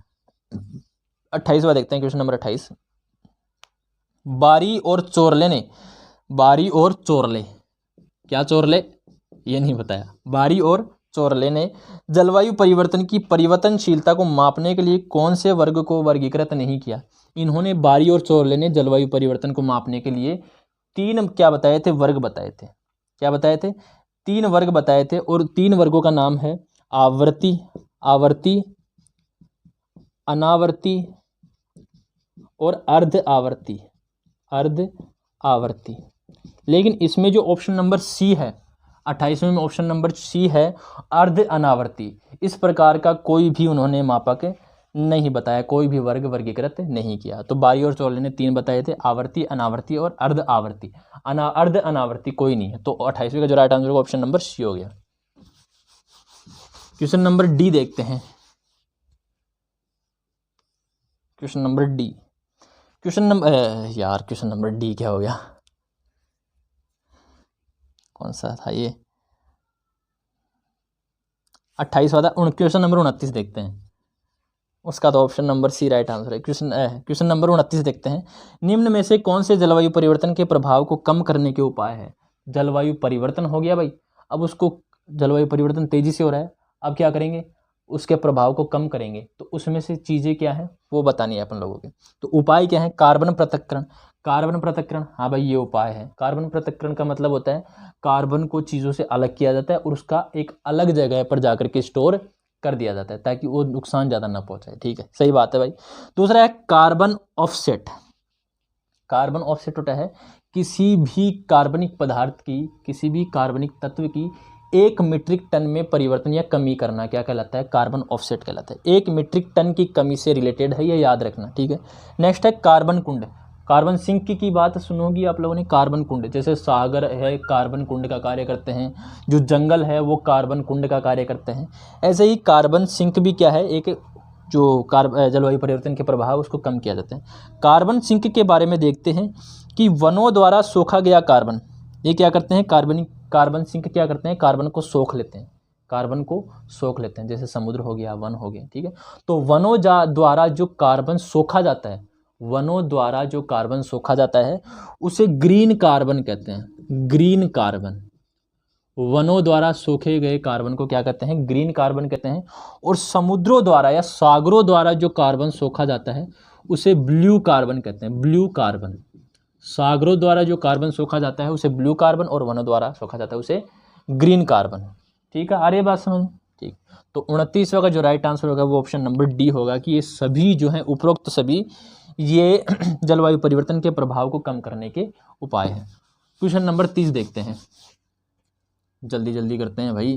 क्वेश्चन नंबर 30 है, जलवायु पर संयुक्त राष्ट्र framework convention on climate change संधि कब से लागू की गई? भाई 30 नंबर का क्वेश्चन है, ये तो फैक्ट चीज है। लागू कब की गई ये मैं जानना चाहूंगा आप लोगों से खुद से, ये आप लोगों को खुद बताना है, क्योंकि 2 तारीख है। एक तो है जून 1992, ठीक है, एक तो ये हो गया, और इसके अलावा एक है 21 मार्च 1994, 21 मार्च 1994, ये 2 तारीख है। इन 2 तारीखों में आप लोगों को बताना है कि कौन सी तारीख को तो कन्वेंशन हुआ था और कौन सी तारीख को लागू हुआ था। ये आप लोग मुझे खुद बताएंगे। मैं बता सकता हूँ कि भाई ये है या ये है, बस 2 ही तो हैं, 2 ऑप्शंस तो मैंने हटा दिए, बाकी आप लोगों को बताना है, ठीक है। तो 30वें का आप लोगों को बताना है मुझे राइट आंसर। क्वेश्चन नंबर 31 देखते हैं, बाकी मैं अगली वीडियो में आप लोगों को बता दूंगा इसके राइट आंसर। पहले आप लोगों को बताइए, मुझे तो पता है, ठीक है भाई, कौन सा 94 है या 92 है, ठीक है। क्वेश्चन नंबर 31 देखिए आप लोग, जलवायु परिवर्तन ग्रीन हाउस गैसों के रूप में मीथेन का स्रोत कौन सा है? क्वेश्चन नंबर 31 देखिए आप लोग, जलवायु परिवर्तन ग्रीन हाउस गैसों के रूप में मीथेन का मुख्य स्रोत क्या है? जलवायु परिवर्तनों में कौन सी गैस है? ग्रीन हाउस गैसों का योगदान होता है। और ग्रीन हाउस गैसों में किसके बारे में पूछा है? मीथेन के बारे में पूछा है। और मीथेन के बारे में ये पूछा है कि इसके मुख्य स्रोत कौन कौन से हैं। तो देखिए, आर्द्र भूमि, हाँ भाई, जो दलदली भूमियाँ होंगी वहाँ से मीथेन गैस निकलेगी। चावल के खेत दलदली भूमि में ही उगते हैं, पानी भरा हुआ रहना चाहिए, तो चावल के खेतों से भी मीथेन गैस निकलती है। इसके अलावा पशुओं की जुगाली, जब पशु बैठे बैठते हैं अपना मुंह चलाते रहते हैं ना, उनसे भी मीथेन गैस रिलीज होती है। तो ये जो ऑप्शन नंबर डी है आप लोगों का 31वें में, कि उपरोक्त सभी मीथेन गैस के मुख्य स्रोत कहलाते हैं, तो ये सही हो गया ऑप्शन नंबर डी। माफ कीजिएगा। क्वेश्चन नंबर 32, क्वेश्चन नंबर 32 है, भव्य डायनासोर, ठीक है, के परिक्षेपण में निम्नलिखित में से कौन सी एक महत्वपूर्ण घटना है? डायनासोर है, उनका परिक्षेपण हो गया, एक्सटिंक्शन हो गया, विलुप्तीकरण हो गया, मर गए वो। उनका मुख्य कारण क्या था, ये पूछा गया अपन लोगों का। तो उनका मुख्य कारण था महाद्वीपीय विस्थापन। महाद्वीपीय विस्थापन हुआ, जलवायु में परिवर्तन हुआ, और जलवायु परिवर्तन के कारण वो उनके अकॉर्डिंग जलवायु नहीं, और उनका क्या हो गया? परिक्षेपण हो गया, एक्सटिंक्शन हो गए, एक्सटिंक्ट हो गए, ठीक है। तो 32वें का जो राइट आंसर होगा option number B right answer होगा, ठीक है। अगर आप लोगों को इसमें डाउट है तो आप लोग मुझे बताइए, क्योंकि आप लोग, मुझे पता है आप लोग क्या बताओगे, ज्वालामुखी उद्गार बताओगे आप लोग, ठीक है। तो पहले बताइए आप लोग, ठीक है, 32वें का भी बताइए। मेरे अनुसार तो ये है, ठीक है। क्वेश्चन नंबर 33, क्वेश्चन नंबर 33, कारण भी मैंने बता दिया है, ठीक है। ज्वालामुखी उद्गार ऐसा तो है नहीं कि पूरी पृथ्वी पर एक साथ होंगे और पूरी पृथ्वी पर से डायनासोर समाप्त हो जाएंगे। महाद्वीपीय विस्थापन होगा, जलवायु में परिवर्तन होगा, तभी तो क्या होगा, डायनासोर विलुप्त होंगे, ठीक है। क्वेश्चन नंबर 33 है कि वर्ष 1750 के बाद, कब से? 1750 के बाद रिवॉल्यूशन हुआ था, ठीक है, औद्योगिक क्रांति हुई थी वर्ष 1750 के बाद में, याद रखिएगा।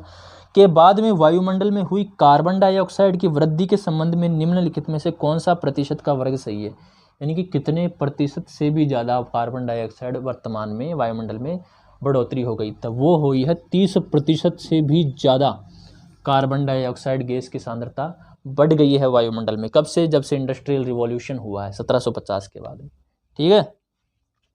इंडस्ट्रियल रिवॉल्यूशन ही हुआ था ना, कमेंट करके जरूर बताइएगा। क्वेश्चन नंबर 33 क्वेश्चन नंबर 33 का हो गया option number D right answer हो गया। क्वेश्चन नंबर 34 है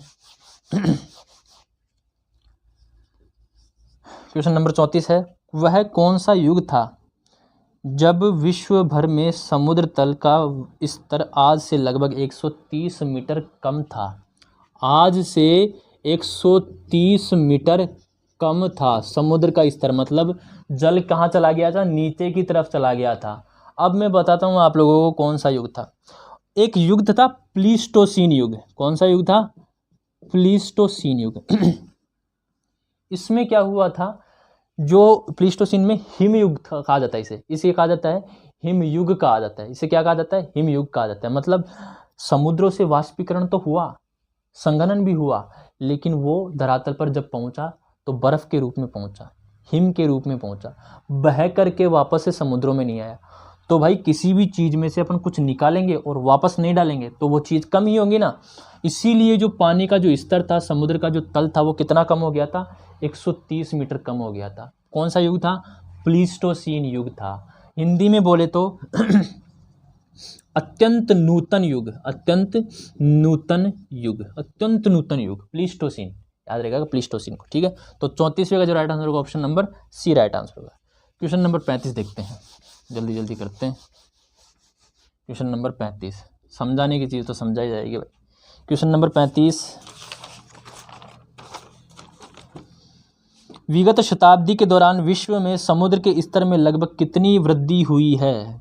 विगत शताब्दी, जो बीती शताब्दी है, उसके दौरान समुद्र के स्तर में कितनी वृद्धि हुई, तो वो वृद्धि हुई है 15 सेंटीमीटर तक। कितनी वृद्धि हुई है, 15 सेंटीमीटर तक। मैं नहीं बता रहा भाई, ये रिपोर्ट आई है, आईपीसीसी वगैरह की रिपोर्ट होती है, ठीक है। तो 15 सेंटीमीटर की वृद्धि हुई है, ठीक है। क्वेश्चन नंबर 35 का जो राइट आंसर हो गया option number A right answer हो गया। क्वेश्चन नंबर 36 देखते हैं, रिपोर्ट बोलती है, मैं नहीं बोलता। क्वेश्चन नंबर 36, जल चक्र का दूसरा नाम क्या है। भाई जल चक्र हो गया, यूनिट नंबर 12 पूरी हो चुकी है आप लोगों की 35 क्वेश्चनों की, ठीक है। इसके बाद में यूनिट नंबर 13 पर आ चुके हैं अपन लोग, जल चक्र और समुद्री उच्चावच। तो क्वेश्चन नंबर 17 है कि 13 17 क्या 36 है। क्वेश्चन नंबर 36, 13 तो क्या है यूनिट है। क्वेश्चन नंबर 36 है, जल चक्र का दूसरा नाम क्या है। तो इसे हाइड्रोलॉजिकल साइकिल भी कहते हैं, हाइड्रोलॉजिकल साइकिल या चक्र भी कहते हैं। तो ऑप्शन नंबर आप लोगों का 36वें का जो राइट आंसर होगा option number B right answer होगा। क्वेश्चन नंबर 37 देखते हैं। क्वेश्चन नंबर 37, क्वेश्चन नंबर 37 है, जल चक्र किसके द्वारा संचालित होता है। भाई जल चक्र, वाटर साइकिल किसके द्वारा संचालित होगा। तो मेन इंपॉर्टेंट जो कारण है जल चक्र प्रवाहित चलने का, वो कारण है सूर्य, और सूर्य से ही इसको क्या मिलती है, ऊर्जा मिलती है। सूर्य नहीं होगा तो ऊर्जा नहीं होगी, ऊर्जा नहीं होगी तो सब जल जम जाएगा, और जल जम जाएगा तो ना तो वाष्पीकरण होगा, ना कोई सरफेस रन ऑफ होगा, ना कुछ भी नहीं होगा। तो सूर्य क्या है, मोस्ट इंपॉर्टेंट फैक्टर है, ठीक है, जलवायु कारणों के लिए, तो जल चक्र के लिए। तो सूर्य जो राइट आंसर हो गया 37वें का option number A right answer हो गया। Question number 38, question number 38, question number 38 देखिए आप लोगों के सामने है। क्वेश्चन नंबर 38 है, धरातल पर गिरने वाले जल का कितना प्रतिशत महासागरों एवं अन्य स्थानों से वायुमंडल में जलवाष्प के रूप में चला जाता है। धरातल पर कितना जल गिरता है भाई, जल गिरता है, और वो जल जाता है महासागरों में भी जाता है और अन्य स्थानों में भी जाता है। तो उन स्थानों से वायुमंडल में जलवाष्प के रूप में कितना जल चला जाता है, वो चला जाता है 56%। ये मैं नहीं कह रहा, ये एनसीईआरटी की किताबें कह रही हैं, ठीक है। तो 38वें का राइट आंसर क्या हो गया, option number B right answer हो गया। क्वेश्चन नंबर 39 देखते हैं। क्वेश्चन नंबर 39, क्वेश्चन नंबर 39 है, उस तत्व की पहचान कीजिए जो जल चक्र का भाग नहीं है। तो जल चक्र में वर्षण होती है, भाई वर्षा तो होती है तभी तो जल चक्र चलेगा, ठीक है। संघनन भी होगा, वाष्पीकरण होकर के किसी भी चीज़ का संघनन होगा तभी तो वर्षण होगा। डी ऑप्शन है वाष्पीकरण नहीं होगा तो जल चक्र कहाँ से चलेगा, ठीक है। तो जल योजन जो है, जल योजन वो जल चक्र में शामिल नहीं किया जाता। तो 39वें का जो राइट आंसर होगा ऑप्शन नंबर सी होगा। क्वेश्चन नंबर 40 देखते हैं। क्वेश्चन नंबर 40, क्वेश्चन नंबर 40 है आप लोगों के सामने, महासागरों की औसत गहराई कितनी है। भाई महासागरों की औसत गहराई पूछी है, तो महासागरों की औसत गहराई याद रखना 3800 मीटर। महासागरों की औसत गहराई कितनी है, 3800 मीटर है। और महाद्वीपों की औसत ऊंचाई, दो चीज़ें हैं, स्थलीय भाग की औसत ऊंचाई और सागरीय भाग की औसत गहराई, औसत पूछा जाता है। तो महासागरीय भाग की औसत ऊंचाई 3800 मीटर, और महाद्वीपीय यानी कि महाद्वीपों की स्थल की औसत ऊंचाई, स्थल की औसत ऊंचाई है वो है 840 मीटर। दोनों चीज़ याद रखिएगा, महासागरों की औसत गहराई 3800 मीटर और स्थल की औसत ऊंचाई है ये गहराई नहीं है, 840 मीटर, ठीक है। तो क्वेश्चन नंबर 40 का जो राइट आंसर होगा वो question number C right answer होगा। क्वेश्चन नंबर 41 देखते हैं। क्वेश्चन नंबर 41, जल्दी जल्दी करते हैं। क्वेश्चन नंबर 41 है, भूपृष्ठ की औसत ऊंचाई तथा गहराई को कौन से वक्र के द्वारा प्रदर्शित किया जाता है। भूपृष्ठ की औसत ऊंचाई, ये भूपृष्ठ हो गया, और ये एक डाटम लाइन आ गई और ये भूपृष्ठ के नीचे आ गया, ठीक है।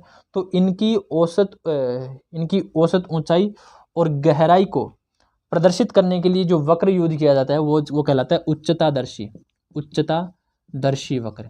ये जो लाइन होती है इसे बोलते हैं डाटम लाइन, याद रखिएगा, डाटम लाइन। इसी से निर्धारित होता है उच्चावच और गहराई से निर्धारित होता है। तो उच्चतादर्शी वक्र होता है हिप्सोमेट्रिक कर्व। क्या बोलते हैं इसे? हिप्सोमेट्रिक कर्व, ठीक है। हिप्सोमेट्रिक कर्व है, हिप्सोग्राफी का हिप्सोमेट्रिक कह सकते हैं आप लोग। उच्चतादर्शी वक्र हो गया। 41वें का जो राइट आंसर होगा वो ऑप्शन नंबर ए हो गया। और बाकी जो 3 दे रखे हैं आप लोगों को, गिनी वक्र, लॉरेंज वक्र, रॉबिन हुड वक्र, ये इनइक्वालिटी को दर्शाने के लिए यूज किए जाते हैं। किसके लिए? इनइक्वालिटी को, असमानता को दर्शाने के लिए यूज किए जाते हैं, ठीक है। तो 41वें का ऑप्शन नंबर ए हो गया। पूछा जाता है ये भी, असमानता को किससे दर्शाया जाता है? तो सबसे ज्यादा यूज कौन सा किया जाता है असमानता को दर्शाने के लिए? ये किया जाता है अपने लॉरेंज कर्व को, ठीक है। आ रही है बात समझ में? ठीक है। क्वेश्चन नंबर 42 देखते हैं। क्वेश्चन नंबर 42 है, महाद्वीपीय मग्न ढाल का औसत ढाल कितना है? मग्न ढाल, भाई मग्न तट नहीं पूछा, मग्न ढाल पूछा है। मग्न ढाल का औसत पूछा है, ठीक है। तो मग्न ढाल की जो गहराई होती है वो कितनी, जो ढाल होता है मग्न ढाल का ढाल, वो 3 डिग्री से लेकर के 5 डिग्री के पास होता है। 3 डिग्री से लेकर के 5 डिग्री तक होता है। इससे ज़्यादा भी मिलता है, लेकिन कितना कहा जाता है? 3 डिग्री से 5 डिग्री। अब औसत पूछा है तो 5 और 3 कितने होते हैं? 8। 8 में 2 का भाग दिया 4। तो मग्न ढाल का औसत ढाल कितना होता है? 4 डिग्री होता है। कितना होता है? 4 डिग्री होता है। जो 2 डिग्री दे रखा है इसमें वो मग्न तट का है। मग्न ढाल का कितना है? 4 डिग्री। तो 42 का जो राइट आंसर होगा वो होगा 4 डिग्री, ऑप्शन नंबर सी होगा। क्वेश्चन नंबर 43 देखते हैं। क्वेश्चन नंबर 43, क्वेश्चन नंबर 43 है, समतल शिखर वाले वितलीय ज्वालामुखी पर्वत क्या कहते हैं? ठीक है, समुद्र है, ठीक है, इसमें ज्वालामुखी पर्वत है, लेकिन उनका जो ऊपर वाला भाग है वो कैसा है? समतल है, ठीक है। और इसे क्या बोलते हैं? इसे बोलते हैं, ये जल में डूबे रहते हैं, जलमग्न रहते हैं ये, इन्हें क्या बोलते हैं? इन्हें बोलते हैं गुयोट्स। क्या बोलते हैं? गुयोट्स बोलते हैं इन्हें। क्या बोलते हैं? गुयोट्स बोलते हैं। याद रखिएगा इस चीज़ को, इन्हें बोलते हैं गुयोट्स, ठीक है, गुयोट्स। तो ऑप्शन 43 का जो राइट आंसर होगा option number C right answer होगा। क्वेश्चन नंबर 44 देखते हैं। क्वेश्चन नंबर 44, क्वेश्चन नंबर 44 है, अटलांटिक में स्थित मध्य महासागरीय कटक को दक्षिण में कौन सी कटक कहा जाता है? ठीक है, ये एस की आकृति में है, ठीक है, यहाँ पर बीच में एक गैप है इसमें, ठीक है, इसे रोमांश गर्त कहते हैं, रोमांश गर्त कहते हैं। ये रोमांश गर्त क्या होता है? भूमध्य रेखा के आसपास है। ये इस कटक को, मध्य महासागरीय कटक को 2 भागों में बांट देता है, उत्तरी कटक और दक्षिणी मध्य कटक को आ जाता है। तो उत्तरी जो कटक होती है उसे कहा जाता है डॉल्फिन कटक। क्या कहा जाता है? डॉल्फिन कटक कहा जाता है। और दक्षिणी जो कटक होती है उसे कहा जाता है चैलेंजर कटक, चैलेंजर कटक। इसे कहा जाता है रोमांस गर्त कहा जाता है। रोमांस गर्त से उत्तर की तरफ डॉल्फिन कटक और दक्षिण की तरफ चैलेंजर कटक, ठीक है। अब ये मध्य महासागरीय कटक के बारे में पढ़ लेते हैं अपन। तो मध्य महासागरीय कटक की खोज हुई थी 1873 में, ठीक है, 1873 में खोज हुई थी। इसकी लंबाई कितनी है? 14,400 किलोमीटर इसकी लंबाई है। कहाँ से कहाँ तक है? आइसलैंड से लेकर के, उत्तर में आइसलैंड है अटलांटिक महासागर में, वहाँ से लेकर के दक्षिण में बॉवेट द्वीप तक, बॉवेट द्वीप तक, ठीक है। आ रही है बात समझ में? तो अपना जो 44 का जो राइट आंसर होगा वो ऑप्शन नंबर कौन सा हो गया? Option number B right answer हो गया, ठीक है। इसे चैलेंजर कटक कहा जाता है दक्षिण में, ठीक है, ठीक है। क्वेश्चन नंबर 45 देखते हैं। क्वेश्चन नंबर 45, क्वेश्चन नंबर 45 है, हिंद महासागर के सबसे गहरे भाग का नाम बताइए। हिंद महासागर का सबसे गहरा भाग, तो हिंद महासागर का जो सबसे गहरा भाग है वो है टोंगा ट्रेंच। कौन सा ट्रेंच? टोंगा ट्रेंच हिंद महासागर का सबसे गहरा भाग है। और इसकी जो गहराई है वो 8,152 मीटर है। 8,152, अलग अलग किताबों में ये अलग अलग मिलेगी, तो कन्फ्यूज़ होने की जरूरत नहीं है। 8,152 मीटर इसकी गहराई है। इसके अलावा जो मेरियाना ट्रेंच दे रखा है आप लोगों का, मेरियाना ट्रेंच, ये मेरियाना ट्रेंच जो है वो प्रशांत महासागर का गहरा भाग है। प्रशांत महासागर का सबसे गहरा भाग है। इसके अलावा जो टोंगा ट्रेंच दे रखा है, ये टोंगा ट्रेंच भी प्रशांत महासागर में है। ठीक है, प्रशांत महासागर का गहरा भाग मेरियाना ट्रेंच और हिंद महासागर का गहरा भाग टोंगा क्या यार, टोंगा नहीं है ये, सुंडा है यार, सुंडा और टोंगा में कन्फ्यूजन हो गया, माफ़ कीजिएगा। तो ये हिंद महासागर में कौन सा है, सुंडा ट्रेंच है। ठीक है, सुंडा ट्रेंच है हिंद महासागर का सबसे गहरा भाग 8152 मीटर, और प्रशांत महासागर का सबसे गहरा भाग मेरियाना ट्रेंच। ठीक है, क्वेश्चन नंबर 45 का जो राइट आंसर होगा option number B right answer होगा। क्वेश्चन नंबर 46 देखते हैं। क्वेश्चन नंबर 46 है, महाद्वीपीय शेल्फ द्वारा समुद्र तल का कितना प्रतिशत कवर किया जाता है। महाद्वीपीय शेल्फ की बात कर रहे हैं। ठीक है, महाद्वीपीय मग्न तट की बात हो रही है, तो वो समुद्र का कितने प्रतिशत कवर किया जाता है, तो वो किया जाता है 7.6% महासागरों का कवर किया जाता है।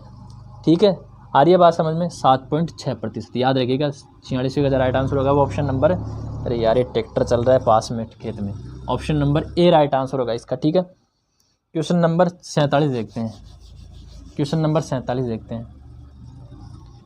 47 है, हिंद महासागर की औसत गहराई कितनी है। महासागरों की औसत गहराई तो 3800 मीटर थी, अब पूछी है हिंद महासागर की औसत गहराई कितनी है।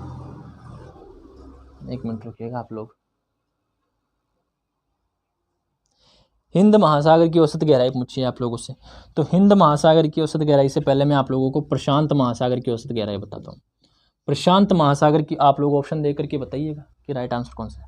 प्रशांत महासागर की औसत जो गहराई है वो 4280 मीटर है। कितनी है, 4280 मीटर है। इसके अलावा अटलांटिक महासागर की औसत गहराई क्या है, ये अलग अलग जगह पर अलग अलग मिलेगी, तो आप लोग याद रखिएगा। अटलांटिक महासागर की औसत जो गहराई है वो 3646 मीटर है, 3646 मीटर है। इसके अलावा जो हिंद महासागर है इसकी जो गहराई मिलेगी, औसत गहराई वो मिलेगी 3741 मीटर, 3741 मीटर हिंद महासागर की गहराई। तो पूछी किसकी गई है 47 में, हिंद महासागर की पूछी है, option number A right answer हो जाएगा। क्वेश्चन नंबर 48 देखते हैं। क्वेश्चन नंबर 48 आप लोगों के सामने, महाद्वीपीय शेल्फ की औसत गहराई कितनी होती है। तो महाद्वीपीय शेल्फ मतलब मग्न तट की गहराई कितनी होती है, 100 फेदम के आसपास होती है। ठीक है, और 100 फेदम का मतलब 180 मीटर आपकी जो गहराई है वो है। लेकिन इसका जो राइट आंसर होगा वो क्या होगा, 100 मीटर होगा, क्योंकि पूछी क्या गई है अपने को, औसत गहराई पूछी है। तो इसमें मुझे भी कंफ्यूज है, आप लोगों को कन्फ्यूजन रहेगा। ठीक है, लेकिन मेरे अनुसार जो राइट आंसर होगा, क्योंकि पूछा क्या गया है अपन लोगों को, औसत पूछा है। क्या पूछा गया है, औसत पूछा गया है, और औसत कितना है 100 मीटर है। वैसे गहराई कितनी दे रखी है बुक्स में, 100 फेदम दे रखी है, 100 फेदम दे रखी है, और 100 फेदम का मतलब 180 मीटर। और आप लोगों को अगर वैसे डायरेक्ट पूछा जाए कि मग्न तट की जो गहराई कितनी है, तो कितनी मानोगे आप लोग, 180 मीटर है। लेकिन औसत पूछा जाए, देखो मैं कंफर्म बता देता हूँ आप लोगों को, गहराई पूछे तो 180 मीटर, औसत गहराई पूछे तो 100 मीटर, ये बताना आप लोगों को। ठीक है, फीट में आ जाए तो 600 फीट। ठीक है, तो 48 का जो राइट आंसर होगा वो क्या होगा, option number A right answer होगा। 48 का मेरे अनुसार ऑप्शन नंबर ए होगा। आप अपना पॉइंट ऑफ व्यू बताइएगा ज़रूर कमेंट करके। क्वेश्चन नंबर 49,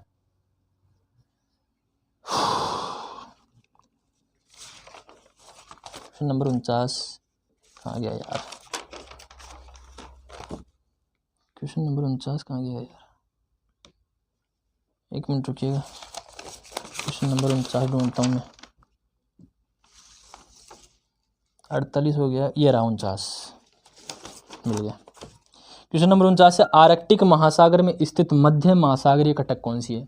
कौन से महासागर की पूछी है भाई, आर्कटिक महासागर की। तो आर्कटिक महासागर में कौन सी मध्य महासागरीय कटक है, तो वहाँ पर जो मध्य महासागरीय कटक है उसका नाम है लोमोनोसोव कटक। तो पूछा जाता है कि लोमोनोसोव कटक कहाँ पर है, ये मिलती है आर्कटिक महासागर में। 49वें का जो राइट आंसर होगा option number B right answer होगा। क्वेश्चन नंबर 50 कीजिए, आप लोगों के सामने आ रहा है। ठीक है, क्वेश्चन नंबर 50 करिए आप लोग। क्वेश्चन नंबर 50 करिए। चलिए करिए क्वेश्चन नंबर 50 करिए आप लोग। क्वेश्चन नंबर 50 है आप लोगों के सामने। क्वेश्चन नंबर 50 मेरे सामने नहीं है, लेकिन मुझे अपने सामने करना होगा। क्वेश्चन नंबर 50 क्या है? क्वेश्चन नंबर 50 है, विश्व में सबसे अधिक चौड़ा महाद्वीपीय मग्न तट कौन से भाग से जुड़ा हुआ है? तो विश्व का सबसे चौड़ा महाद्वीपीय मग्न तट मिलेगा वो आप लोगों को उत्तरी गोलार्ध की तरफ मिलेगा। कौन से महासागर में? आर्कटिक महासागर में मिलेगा। तो अपने पास यहाँ पर ऑप्शन क्या दे रखा है कि साइबेरिया का तट है। कौन सी बेरिया? साइबेरिया का तट। ये विश्व में सबसे चौड़ा महाद्वीपीय मग्न तट है। और सबसे सकड़ा महाद्वीपीय मग्न तट कहाँ पर है? तो सबसे सकड़ा महाद्वीपीय मग्न तट, ये आप लोग याद रखिएगा, दक्षिणी अमेरिका का पश्चिमी तट सबसे सकड़ा महाद्वीपीय तट है। क्यों है वह सबसे सकड़ा महाद्वीपीय मग्न तट? क्योंकि वहाँ पर कौन सी पर्वतमाला पाई जाती है? एंडीज पर्वतमाला वहाँ पर पाई जाती है। ठीक है, तो 50वें का जो राइट आंसर होगा option number B right answer हो गया। क्वेश्चन नंबर 51 देखते हैं आप लोग। क्वेश्चन नंबर 51 देखिए। क्वेश्चन नंबर 51 है, शेल्फ आमतौर पर एक बहुत तेज ढलान पर समाप्त होता है। ठीक है, ये शेल्फ है, महाद्वीपीय शेल्फ होता है, महाद्वीपीय स्लोप होता है, महाद्वीपीय राइज होता है। ठीक है, ये अलग अलग है। तो महाद्वीप जो शेल्फ है वो आमतौर पर एक बहुत तेज ढलान पर समाप्त होता है। मतलब महाद्वीपीय शेल्फ के बाद कॉन्टिनेंटल शेल्फ के बाद कॉन्टिनेंटल स्लोप आता है। तो वो उससे पहले क्या होता है, जिस ढलान पर वो समाप्त होता है उसे क्या कहा जाता है? तो उसे कहा जाता है शेल्फ ब्रेक। क्या कहा जाता है? Shelf break. मतलब शेल्फ ऐसे जा रहा है और एक ब्रेक लग करके ये ढलान पर ख़त्म हो गया। इसका मतलब इस जगह को क्या कहेंगे? शेल्फ ब्रेक कहेंगे इसे। ठीक है, आ रही है बात समझ में? ठीक है, यहाँ पर एक ऑप्शन दे रखा है हेलोक्लाइन। ऑप्शन नंबर ए दे रखा है यहाँ पर हेलोक्लाइन। हेलोक्लाइन जो होता है वो लवणता से संबंधित है, यानी कि लवणता में तेजी से परिवर्तन आना। महासागरीय जो गहराई है 100 मीटर के आसपास, 50 से 100 मीटर के आसपास, वहाँ पर लवणता में तेजी से परिवर्तन आता है। और तेजी से जब परिवर्तन आता है तो उस सीमा को क्या कहते हैं? हेलोक्लाइन कहते हैं। उस रेखा को क्या कहते हैं? हेलोक्लाइन कहते हैं। इसके अलावा सी नॉल्स। सी नॉल्स क्या होते हैं? नॉल्स आप लोगों ने देखे होंगे, जो दरवाजे होते हैं लोहे के, उनके ऊपर वो नुकीली नुकीली खूंटी सी कड़ी रहती है ना। ठीक है, और उन्हें क्या बोलते हैं? नॉल्स बोलते हैं। महासागरों में क्या होते हैं, जब 1000 मीटर से नीचे के ज्वालामुखी पर्वत होते हैं और उनका आकार नुकीला हो तो उन्हें क्या बोलते हैं? सी नॉल्स बोलते हैं। 1000 मीटर से नीचे होनी चाहिए उनकी ऊंचाई। 1000 मीटर पर पहुंच गई तो वो महासागरीय द्वीप कहलाते हैं भाई। ठीक है, आ रही है बात समझ में? और सपाट हो जाएंगे उनके छत तो उन्हें क्या बोल देंगे? उन्हें बोल देंगे गुयोर्ड्स। आ रही है? एक एक चीज़ समझा के चल रहा हूँ मैं आप लोगों को। और इसके अलावा ओशनिक शेल्फ। ओशनिक शेल्फ क्या होता है? ओशनिक शेल्फ बता दिया मैंने। ठीक है, क्वेश्चन नंबर 51 का जो राइट आंसर होगा उसे बोलेंगे शेल्फ ब्रेक। यहाँ पे शेल्फ टूट जाता है और ढलान शुरू हो जाता है। ठीक है, तो 51 का जो राइट आंसर होगा option number D right answer होगा। क्वेश्चन नंबर 52 देखते हैं दोस्तों, लेक्चर को सुनते हुए चलिएगा। ठीक है, क्वेश्चन नंबर 52, क्योंकि कई बार लेक्चर से क्वेश्चन आ जाते हैं। क्वेश्चन नंबर 52 है, निम्नलिखित में से कौन सा सबसे छोटा महासागर है? भाई सबसे छोटा महासागर पूछा है, सबसे बड़ा प्रशांत महासागर, ऐसे क्वेश्चन पूछे जाते हैं। और सबसे छोटा महासागर कौन सा है? आर्कटिक महासागर। कौन सा महासागर? आर्कटिक महासागर। 52 का जो राइट आंसर होगा option number B right answer होगा। क्वेश्चन नंबर 53 देखते हैं। क्वेश्चन नंबर 53 दोस्तों मैं धीरे धीरे पढ़ा सकता हूँ, आराम से समझा करके अच्छी तरह। उम्मीद करता हूँ आप लोगों को फिर भी अच्छी तरह समझ में आ रहा होगा, लेकिन आप लोगों के पास टाइम कम है। तो क्वेश्चन नंबर 53 देखिए आप लोग। क्वेश्चन नंबर 53 है, एक ढलान वाला क्षेत्र जो तटरेखा और महाद्वीपीय ढलान के बीच स्थित है। तटरेखा है, ये समुद्र है। ठीक है, ये तटरेखा है और ये महाद्वीपीय ढलान आ गया। तो इन दोनों के बीच में कौन सा भाग कहलाता है? और इन दोनों के बीच वाला भाग कहलाता है महाद्वीपीय तट, महाद्वीपीय मग्न तट। और यहाँ पर क्या लिखा हुआ है? महाद्वीपीय शेल्फ। क्या लिखा हुआ है? महाद्वीपीय शेल्फ।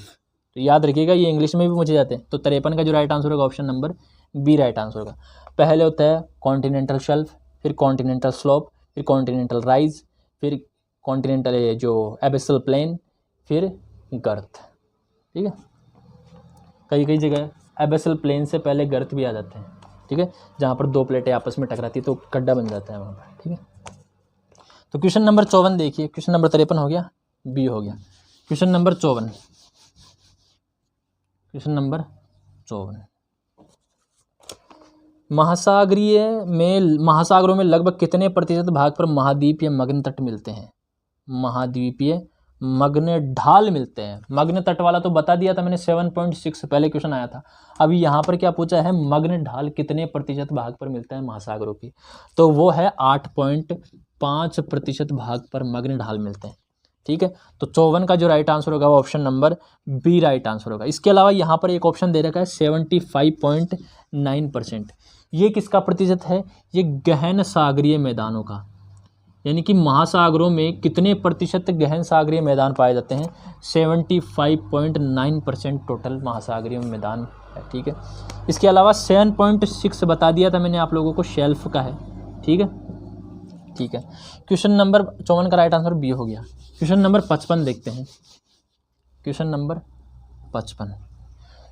55 है आप लोगों के सामने, प्रशांत महासागर में महासागरीय गर्तों की संख्या कितनी है? तो प्रशांत महासागर में महासागर के गर्तों की संख्या पूछी गई है। तो पहले देखते हैं कि टोटल गर्त कितने हैं। तो टोटल गर्तों की संख्या जो है वो है 57। टोटल गर्त कितने हैं, 57। इसके अलावा प्रशांत महासागर में गर्तों की संख्या है 32, अटलांटिक महासागर में गर्तों की संख्या है 19 और हिंद महासागर में गर्तों की संख्या है 6। ठीक है, तो पूछा कहाँ पर गया है, प्रशांत महासागर में पूछा गया। तो 55 का जो राइट आंसर होगा option number A right answer होगा। क्वेश्चन नंबर 56 देखते हैं। क्वेश्चन नंबर 56 जल्दी जल्दी करते हैं। क्वेश्चन नंबर 56 है 90 ईस्ट कटक कौन से महासागर में स्थित है? कौन सी ईस्ट कटक, 90 ईस्ट कटक किसके सहारे है? 90 डिग्री अक्षांश के साथ साथ चलती है, उत्तर से लेकर के दक्षिण में चलती है और 90 डिग्री अक्षांश के पास चलती है, और वो है हिंद महासागर में। कहाँ पर है? हिंद महासागर में। तो 90 ईस्ट कटक कौन से महासागर में है? हिंद महासागर में। तो 56 का जो राइट आंसर होगा option number D right answer होगा। क्वेश्चन नंबर 57 देखते हैं। क्वेश्चन नंबर 57, क्वेश्चन नंबर 57 कहाँ है भाई, ये रहा। महाद्वीपीय मग्न तट एवं मग्न ढाल पर खड़ी दीवार युक्त संकरी एवं गहरी घाटियां क्या कहलाती है? ये महाद्वीपीय मग्न तट है और ये महाद्वीपीय मग्न ढाल है, और इनके अंदर क्या है, गहरी गहरी घाटियां होती है, खूब गहरी गहरी, और वो घाटियां क्या होती है, सकरी होती है और गहरी होती है, और उन्हें क्या कहा जाता है? उन्हें कहा जाता है अंतः समुद्री कैनियन। गॉर्ज कैनियन सुना होगा ना आप लोगों ने, पढ़ा होगा उम्मीद करता हूँ मैं आप लोगों को। ठीक है, गहरी गहरी घाटियाँ होती है, गहरे गहरे गोर्ज वगैरह होते हैं, तो उन्हें क्या बोलते हैं? अंदर अंतः समुद्री कैनियन बोलते हैं। तो 57 का जो राइट आंसर होगा ऑप्शन नंबर डी होगा। ठीक है, क्वेश्चन नंबर 58 देखते हैं। क्वेश्चन नंबर 58 है, कहाँ गया, महाद्वीपीय मग्न तट डागर बैंक। कौन कौन से मग्न तट दे रखे हैं यहाँ पर? डागर बैंक और ग्रैंड बैंक निम्न में से किस महासागर में स्थित है? तो डागर बैंक और ग्रैंड बैंक कौन कौन से महासागर में स्थित है? तो ये दोनों एक ही महासागर में स्थित है, वो अटलांटिक महासागर में। अटलांटिक महासागर में, लेकिन अटलांटिक का भी कौन सा भाग? उत्तरी अटलांटिक भाग। ठीक है, डागर बैंक पाया जाता है अपने यूरोप के पश्चिमी तटों के पास, और जो ग्रैंड बैंक है वो पाया जाता है न्यू फाउंडलैंड के पास, जहाँ पर लेब्राडोर और गल्फ स्ट्रीम आपस में मिलती है। ठीक है, तो 58 का जो राइट आंसर होगा option number D right answer हो गया। क्वेश्चन नंबर 59, क्वेश्चन नंबर 59 देखते हैं। गलत कथन की पहचान कीजिए भाई, गलत कथन बताना आप लोगों को। तो चैलेंजर गर्त कहाँ पर है भाई? चैलेंजर गर्त की बात है, चैलेंजर गर्त। ठीक है, चैलेंजर कटक की बात नहीं हो रही। तो चैलेंजर गर्त कहाँ पर है? ये है प्रशांत महासागर में। कौन से महासागर में? प्रशांत महासागर। जो मेरियाना ट्रेंच है वहाँ पर एक गर्त है चैलेंजर गर्त, वर्ल्ड्स डीपेस्ट डीप। ठीक है, सबसे गहरा गर्त यही है, चैलेंजर गर्त, प्रशांत महासागर में। 11,032 मिलेगा कहीं पर 11,022 मीटर मिलेगा। ठीक है, तो कोई सा भी आप लोग याद रख लेना, एक ही आएगा ऑप्शन के अंदर। ठीक है, इसके अलावा है 57 है ना, अंत समुद्र, कहाँ गया यार, ये 59 है। गलत कथन है, क्यूराइल गर्त है। क्यूराइल गर्त उत्तरी प्रशांत महासागर में, क्यूराइल द्वीपों के पास। इसके अलावा रोमांश गर्त मैंने बता दिया था, अटलांटिक महासागर में जो मध्य कटक है उसे 2 भागों में बांटती है। ठीक है, इसके अलावा कर्माडेक गर्त है, ये दक्षिणी प्रशांत में है। कहाँ पर है? दक्षिणी प्रशांत महासागर में। आप लोगों के सामने शायद उत्तरी प्रशांत आ रहा होगा, नहीं मैंने सही कर दिया, दक्षिणी प्रशांत है। ठीक है, कर्माडेक कहाँ पर? दक्षिणी प्रशांत में। ठीक है, तो गलत कथन कौन सा हो गया? ये हो गया ऑप्शन नंबर ए। 59 में राइट आंसर क्या हो गया? Option number A. Question number 60 है, क्वेश्चन नंबर 60। क्वेश्चन नंबर 60 देखिए आप लोगों के सामने, मेलानेशिया द्वीप समूह में कौन सा शामिल नहीं है? कितने द्वीप समूह है? 3 समूह है। प्रशांत महासागर के द्वीप समूह है मेलानेशिया, पोलिनेशिया और इसके अलावा माइक्रोनेशिया। माइक्रोनेशिया कभी टाइम मिलेगा तो इनके बारे में विस्तार से बताऊंगा मैं आप लोगों को, ठीक है।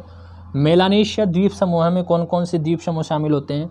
सोलोमन, न्यू हेब्राइड्स, इसके अलावा है फिजी। ये मेलानेशियन द्वीप है। लेकिन जो एलिस द्वीप है, एलिस द्वीप मेलानेशिया द्वीप में शामिल नहीं है। तो 60वें का जो राइट आंसर होगा वो ऑप्शन नंबर डी हो गया, ठीक है। इसके अलावा पोलिनेशिया है। पोलिनेशिया में कौन कौन से मिलते हैं? पोलिनेशिया में मिलते हैं लाइन द्वीप, लाइन मिलता है, ठीक है। इसके अलावा मिलता है कुक द्वीप मिलता है। इसके अलावा सोसाइटी द्वीप मिलता है। इसके अलावा मिलता है टुआमाटो, ये पोलिनेशियाई द्वीप है। माइक्रोनेशियाई द्वीपों में आता है कैरोलाइंस, इसके अलावा है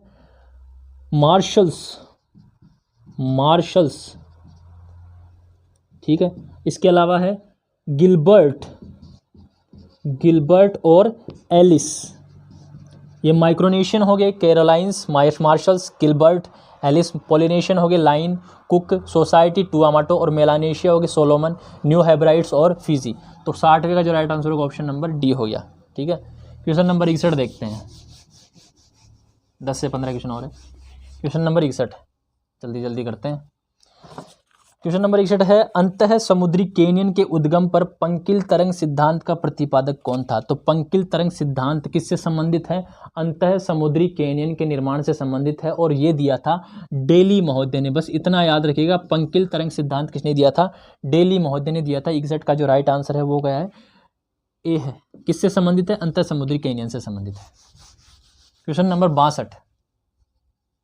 62 है कि निम्न में से कौन से महासागर में डिएगो गार्सिया नाम का द्वीप है? भाई डिएगो गार्सिया ये यूपीएससी लेवल तक का क्वेश्चन भी आता है, ठीक है। ये यूपीएससी लेवल का क्वेश्चन है लेकिन अपने लेवल असिस्टेंट में आ सकता है, ठीक है। ये किससे रिलेटेड है? संयुक्त राज्य अमेरिका से रिलेटेड है और ये अपने हैं हिंद महासागर में। कहाँ पर है? हिंद महासागर में। याद रखिएगा डिएगो गार्सिया का संबंध किससे है? हिंद महासागर में संबंधित है। तो क्वेश्चन नंबर 62 का जो राइट आंसर होगा वो option number C right answer होगा। अरे यार ये ट्रैक्टर दिमाग खराब कर दिया मेरा। क्वेश्चन नंबर 63,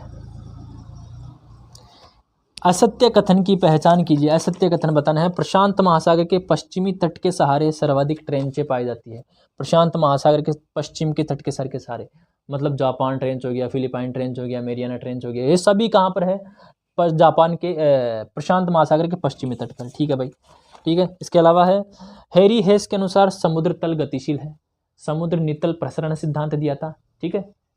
हैरी हेस, ठीक है, यह बात है। जेफरिन बेसिन ऑस्ट्रेलिया के दक्षिणी क्षेत्र में स्थित है। यह भी याद रखिएगा, जेफरिन बेसिन कहाँ पर है? ऑस्ट्रेलिया के दक्षिणी क्षेत्रों में पाया जाता है जेफरिन बेसिन। नेक्स्ट है ऑप्शन नंबर डी, प्रशांत महासागर की आकृति एस के समान है। नहीं भाई, एस के समान अटलांटिक महासागर है, प्रशांत महासागर नहीं है। तो असत्य कथन कौन सा हो गया? वो हो गया ऑप्शन नंबर डी हो गया। तो 63 का जो राइट आंसर होगा ऑप्शन नंबर डी हो गया। क्वेश्चन नंबर 64 देखते हैं भाई। क्वेश्चन नंबर 64 है, अटलांटिक महासागर के तल से मध्य अटलांटिक की ऊंचाई के संबंध में निम्नलिखित में से कौन सा कथन सही है? तो ये याद रखना आप लोगों को, लगभग 3 किलोमीटर तल से, मतलब समुद्र तल से नीचे की तरफ 3 किलोमीटर आ रही है बात समझ में? ठीक है। तो क्वेश्चन नंबर 64 का जो राइट आंसर होगा option number A right answer होगा। क्वेश्चन नंबर 65 देखते हैं। क्वेश्चन नंबर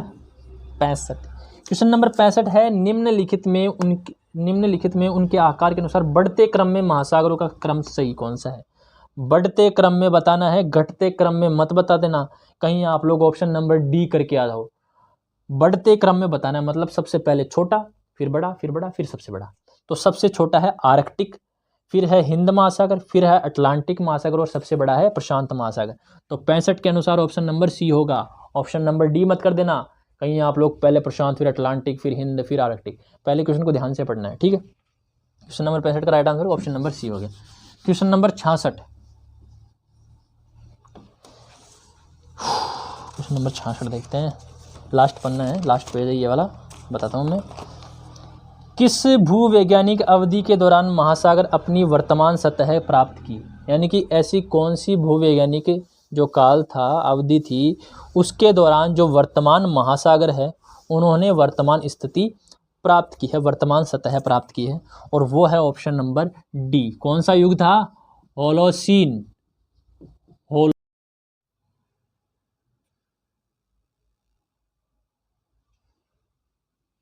हाँ भाई क्वेश्चन नंबर 66 का राइट आंसर क्या होगा? होलोसीन राइट आंसर होगा। क्वेश्चन नंबर 67 देखते हैं। क्वेश्चन नंबर 67 है, समान गहराई के बिंदुओं को मिलाने वाली रेखा क्या कहलाती है? ठीक है, गहराई है समुद्र में, ठीक है। इस समुद्र में ऐसे स्थान जिनकी गहराई समान है और उन स्थानों को मिलाने वाली रेखा क्या कहलाती है, वो आप लोगों को बताना है। सही है सारा सिस्टम, ठीक है। तो ऑप्शन है आप लोगों के सामने आइसोबार। आइसोबार आप लोगों को बताया भाई, समान वायुदाब वाले स्थानों को मिलाने वाली रेखा को कहते हैं। आइसोक्लाइन, आइसोक्लाइन होता है, वो होता है आइसोक्लाइन बताया था मैंने, लवणता से संबंधित है, जहाँ शार्पली लवणता में परिवर्तन होता है। इसके अलावा आइसोबेथिथर्म, समान गहराई पर, समान गहराई में समान तापमान वाले स्थानों को मिलाने वाली की रेखा कहलाती है आइसोबेथिथर्म। लेकिन आप लोगों को क्या पूछा गया है कि समान गहराई के बिंदुओं को मिलाने वाली रेखा कहलाती है, वो होती है आइसोबाथ। आइसोबाथ, ठीक है। तो 67 का जो राइट आंसर होगा option number C right answer होगा। क्वेश्चन नंबर 68 देखते हैं। 68 जल्दी होने वाला है आप लोगों का सेशन पूरा। 68 क्वेश्चन है कि असत्य कथन की चुनाव करिए। असत्य कथन, डॉल्फिन कटक, डॉल्फिन कटक मैंने बताया था उत्तरी अटलांटिक महासागर में। कोकोज कटक, ये हिंद महासागर में नहीं है, ये प्रशांत महासागर में है। कोकोस कटक हिंद महासागर में नहीं है, हिंद महासागर में है कोकोस द्वीप है, हिंद महासागर में कोकोस किलिंग द्वीप है। कोकोस कटक है प्रशांत महासागर में, इसलिए ऑप्शन नंबर 68 का क्या हो गया? Option number B right answer हो गया। इसके अलावा सेंट पॉल कटक हिंद महासागर में है और वॉल्वेस कटक दक्षिणी अटलांटिक महासागर में। क्वेश्चन नंबर 69 देखते हैं। Question number 69 69। Question number 69, question number 69 पढ़िए आप लोग। वितलीय मैदानों की सामान्य गहराई किनके बीच होती है? वितलीय मैदानों की सामान्य गहराई किनके बीच होती है? तो ये होती है 3000 से 6000 मीटर, 3000 से 6000 मीटर। आप लोग याद रखिएगा इस चीज़ को, ठीक है। क्वेश्चन नंबर 69 का जो राइट आंसर होगा ऑप्शन नंबर डी हो गया, ठीक है। क्वेश्चन पूछा जा सकता है कि महासागरीय जो नित्तल है उसका सबसे गहरा भाग कौन सा होता है? तो उसका सबसे गहरा भाग होता है महासागरीय गर्त, ठीक है। महासागरीय मैदान मत बता देना, ठीक है। तो ये कौन सा था? क्वेश्चन नंबर 69 हो गया। क्वेश्चन नंबर 70 करते हैं। क्वेश्चन नंबर 70 है आप लोगों के सामने। प्रिंस एडवर्ड क्रोजेट कौन से महासागर से संबंध रखता है? भाई प्रिंस एडवर्ड क्रोजेट, ठीक है, कौन से महासागर से संबंधित होता है? तो मेडागास्कर कटक है एक। कौन सी कटक?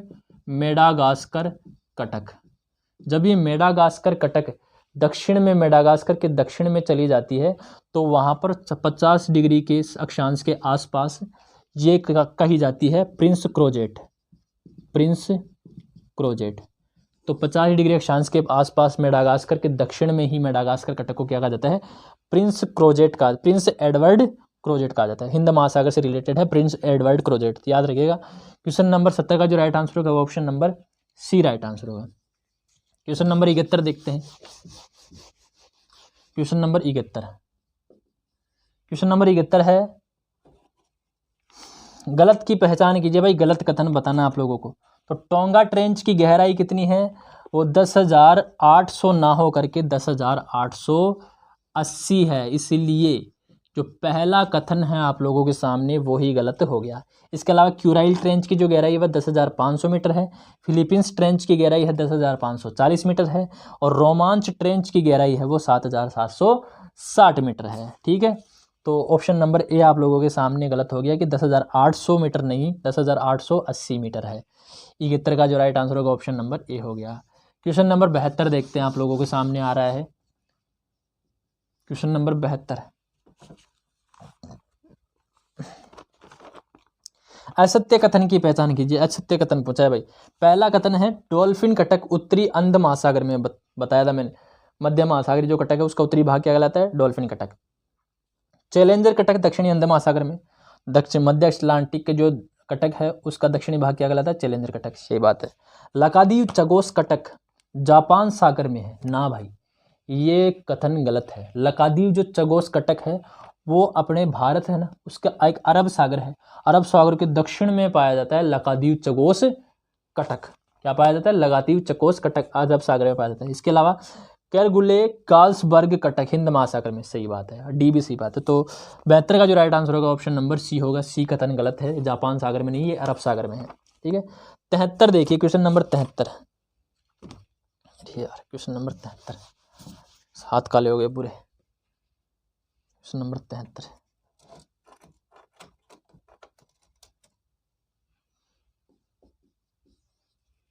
क्वेश्चन नंबर 73 देखिए, निम्न में से कौन सा प्रशांत महासागर से संबंध नहीं रखता है? तो संबंध कौन सा नहीं रखता है? सुंडागर्त। सुंडागर्त कौन से महासागर में? हिंद महासागर में। ठीक है, तो ये प्रशांत महासागर में नहीं है। क्वेश्चन नंबर 74 देखिए, 73 का राइट आंसर हो गया सुंडागर्त। 73 का राइट आंसर क्या हो गया? सुंडागर्त। कौन से ऑप्शन में है? सी में। क्वेश्चन नंबर 74 है, क्वेश्चन नंबर 74, क्वेश्चन नंबर 74 है, निम्न में से कौन सा सिद्धांत अंतः समुद्री कैनियन की उत्पत्ति से संबंधित है? ठीक है, ऐसे कौन से सिद्धांत है जो अंतर समुद्री कैनियन के निर्माण से संबंधित है? तो भूपृष्ठीय अपरदन सिद्धांत, हाँ भाई ये अंतर समुद्री कैनियन से निर्माण से संबंधित है। अंतर समुद्रीय घनत्व धाराएं, ये भी संबंधित है। पंकिल तरंगों का सिद्धांत, ये भी संबंधित है। पटल विरूपण सिद्धांत, ये भी संबंधित है। तो ई ऑप्शन हो गया 74 का, जो ई ऑप्शन है वो आप लोगों के सामने सही हो गया कि उपरोक्त सभी सिद्धांत अंतः समुद्री कैनियन से संबंधित है। क्वेश्चन नंबर 75 देखते हैं। क्वेश्चन नंबर 75, क्वेश्चन नंबर 75 है, टेलीग्राफ पठार कौन से महासागर में है? तो टेलीग्राफ पठार आप लोगों को पता होना चाहिए उत्तरी अटलांटिक महासागर में। टेलीग्राफ पठार क्यों कहा जाता है? क्योंकि टेलीग्राफ लाइनें पहले सबसे पहले वहीं पर बिछाई गई थी। तो टेलीग्राफ पठार कहाँ पर है? उत्तरी अटलांटिक महासागर में। तो 75 का जो राइट आंसर हो गया ऑप्शन नंबर बी हो गया, अटलांटिक महासागर में टेलीग्राफ पठार स्थित है। क्वेश्चन नंबर 26 देखिए, यार 26 नहीं है, ये कौन सा है? क्वेश्चन नंबर 76 है, 26 नहीं है। क्वेश्चन नंबर 76 है, मध्य महासागरीय कटक के निर्माण के संबंध में सत्य क्या है? मध्य महासागरीय कटकों का निर्माण कैसे हुआ भाई? तो मध्य महासागरीय को कटकों का जो निर्माण हुआ है वो मैं बताता हूँ आप लोगों को। समुद्र तल क्या हुआ? प्रसारित हुआ। किसके कारण हुआ? अंदर जो पृथ्वी के अंदर जो संवहनीय धाराएं होती है वो जब अलग अलग जाती है तो समुद्र तल प्रसरण होता है और अंदर से मैग्मा बाहर आता है और वो धीरे धीरे जम जाता है, इससे ही इसका निर्माण हुआ है। तो इसमें लिखा हुआ ऑप्शन नंबर सी में, पृथ्वी के आंतरिक गर्म सामान्य धाराओं के द्वारा लाए गए तरल पदार्थों से ये निर्मित हुआ है। तो 76 का जो राइट आंसर होगा ऑप्शन नंबर सी होगा। क्वेश्चन नंबर 77 देखते हैं। क्वेश्चन नंबर 77 दोस्तों, ये आप लोगों का लास्ट क्वेश्चन हो सकता है। हाँ, ये लास्ट क्वेश्चन ये है, लास्ट क्वेश्चन है। तो क्वेश्चन नंबर 77 है वो लास्ट क्वेश्चन है आप लोगों का। तो अगर आप लोगों को ये सेशन पसंद आया हो तो आप लोग मुझे कमेंट करके ज़रूर बताइएगा कि आप लोगों को ये सेक्शन कैसा लगा। ज़्यादा से ज़्यादा इस वीडियो को शेयर कीजिए और अगर आप लोग हमारे चैनल पर पहली बार आए हैं तो चैनल को सब्सक्राइब जरूर कीजिएगा प्लीज़। ठीक है, तो चलिए देखते हैं क्वेश्चन नंबर 77, लास्ट क्वेश्चन है, एल्बेट्रोस पठार कहाँ पर स्थित है? कौन सा पठार? एल्बेट्रोस। एल्बेट्रोस पठार कहाँ पर स्थित है? तो ये एल्बेट्रोस पठार है वो है पूर्वी प्रशांत महासागर में, पूर्वी प्रशांत महासागर में है। ठीक है, आ रही है बात समझ में? तो दोस्तों कैसा लगा आप लोगों को ये वीडियो, आप लोग कमेंट करके ज़रूर बताइएगा। ठीक है, तो 77वें का जो राइट आंसर है, 77 का जो राइट आंसर वो तो बताया नहीं मैंने, 77वें का राइट आंसर है ऑप्शन नंबर बी। ठीक है, तो चलते हैं, मिलते हैं नेक्स्ट वीडियो में। अगर आप लोग हमारे चैनल पर पहली बार आए हैं तो सब्सक्राइब ज़रूर कीजिएगा, वीडियो को लाइक ज़रूर कीजिएगा पसंद आया हो तो। इसके अलावा आप लोग हमें सपोर्ट कीजिए, ठीक है। तो चलिए मिलते हैं नेक्स्ट वीडियो में, तब तक के लिए धन्यवाद, अपना ध्यान रखिएगा। जय हिंद।